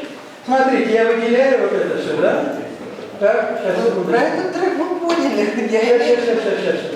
Сейчас. Так. О, пожалуйста, вам ноты. Понятно, спасибо большое. Понятно, да? То есть вы можете любой трек отсюда выделить, остальное все убрать. Вам, допустим, нужна партия, допустим, ну, грубо говоря, фортепиано, вы хотите снять, или партию баса. Вот выделили. И вот мы играем партию баса, снимайте ее. Да, значит, Да, или партию ударных инструментов, пожалуйста, вот у нас ударный звучит. А отсюда можно конкретно каждую партию вытащить на ноты? Без проблем. Без проблем. Смотрите. Вот у нас, это у нас в отпечатках в MIDI формате, да? А вот так, открыть макет. Сейчас, секундочку. Сейчас я вспомню. Давно этим не занимался. Так, сейчас. Медиа, сейчас. Туда конвертировать файлы можно. И открыть какие-то варианты. И взять, допустим, ну вот редактор ударных инструментов, редактор партитур. Вот ноты. И здесь вы можете эти ноты нарисовать или наоборот добавить или убрать. То есть возможности просто безграничные, я вам скажу. Безграничные. Потом смотрите, если мы открываем с вами все треки, но нам нужно, допустим, партия гитары. Вот у нас 5-й трек партии гитары. Так? Вот я его открыл, сделал солирующим красный цвет, это солирующий, да? Снимаете, превращаете в ноты. Понятно, да? Или партия баса. Вам нужно снять, допустим, для какого-то проекта партию баса. Вот я его выделил.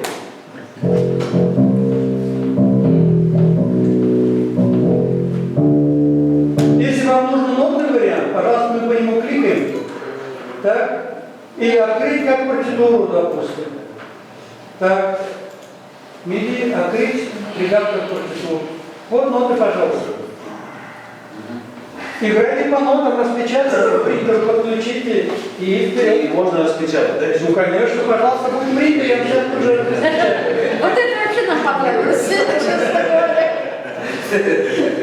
То есть ленивый только, понимаете, Всего, что нам будет вот это поставить.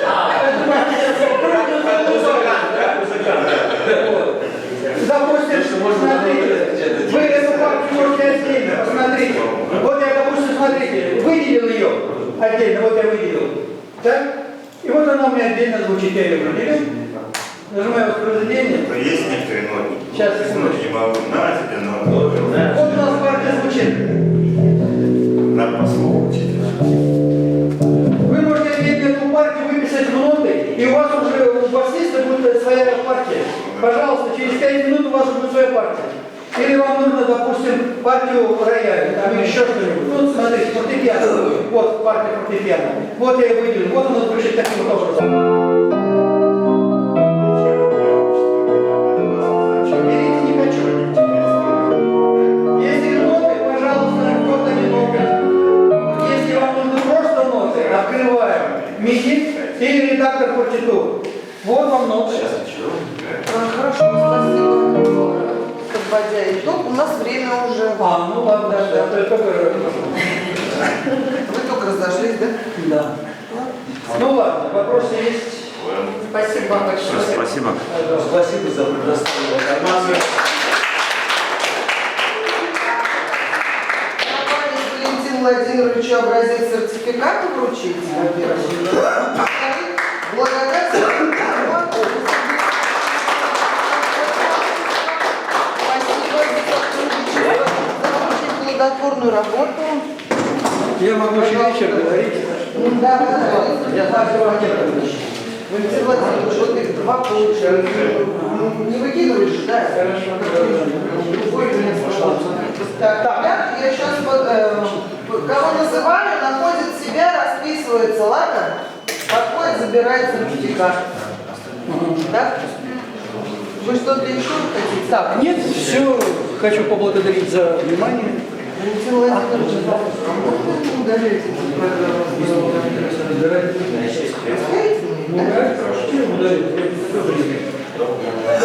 Теперь надо научиться и не больше. Да, ты будет повар.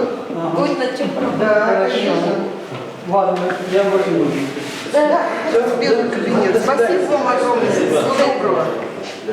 Так, ребят, Ямбердину, Нафису Радиковичу вручается сертификат.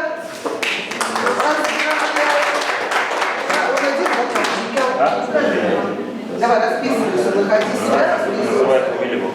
Да, значит, дальше. Якупову Альберту Рафиловичу. Как ты, Рафилович тебе обратно? Сейчас исправим, ладно? Подойдешь? Нет, нет, потом подойди прямо по окончанию, ладно? В первый кабинет. Мне сейчас расписаться? Да, распишись все равно. Так, Сагадакову Ильгизу Хакимьяновичу. За него получили. Всего доброго. Пикиной Наталья Александровна. Как молодец. Все слушала. Все молодец. Руководитель коллектива инструментального. Да, обязательно. Видео пришлю. Вы мне только напомните на следующей неделе, ладно? Так. Тайсину Замиру Тагировичу. Вручается. Поздравляю. Не забудь расписаться, пожалуйста. Да, Акбарову Марату Рифовичу. Самый умный. Распишись за него. Степанову Ренату Анатольевичу. То же самое распишись, пожалуйста. Так, Масалимову Даниру. И за себя, и за него распишись. Ладно? За того парня. Без одного парня. А у Бакирову Ленгиду Мисканьяновичу. Молодец, Килья. Сафину, Риму. Тут же вы, Курийский район. Вот, фамилия нам Варшавна. Сафину, Риму, Рифовичу. Степанов. Да? У тебя брата нет, Али, Степанов? Брата нет, что ли? Есть. Али, да? Да. Мой младший брат. Младший? Слушай, а это за этого, за того парня? Бакиеву Рафису Рафиковичу. Расписаться не забудьте. Сафин, Сейчас. А мы уже свободные, да? Мухаммедову Федрату Ахтамовичу. Расписывайтесь, я обязательно. Так, Магапуров Ласан Зиннатович. Видите, Ласан ты какой-то. Я распишись, Рахмат. Так, Никушину.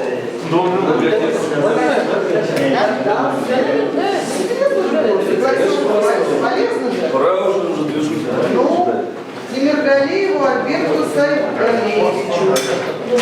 Наконец-то, да? Поздравляю вас. С окончанием 16 академических часов, а что плохо, что вы знаете. Да, сейчас исправим. Сейчас исправим. Ладно? Насыщенно. Так. Конечно, я подпись поставлю, уже забыл. Все, давай. Ага, пошла. Ладно, всем до свидания. Всех мою не дали? Мою не дали? Твоя не здесь. А? Твоя у вас там должна быть? Тоже нет, да? Нет, у вас Нету там? Где вы там? Нету.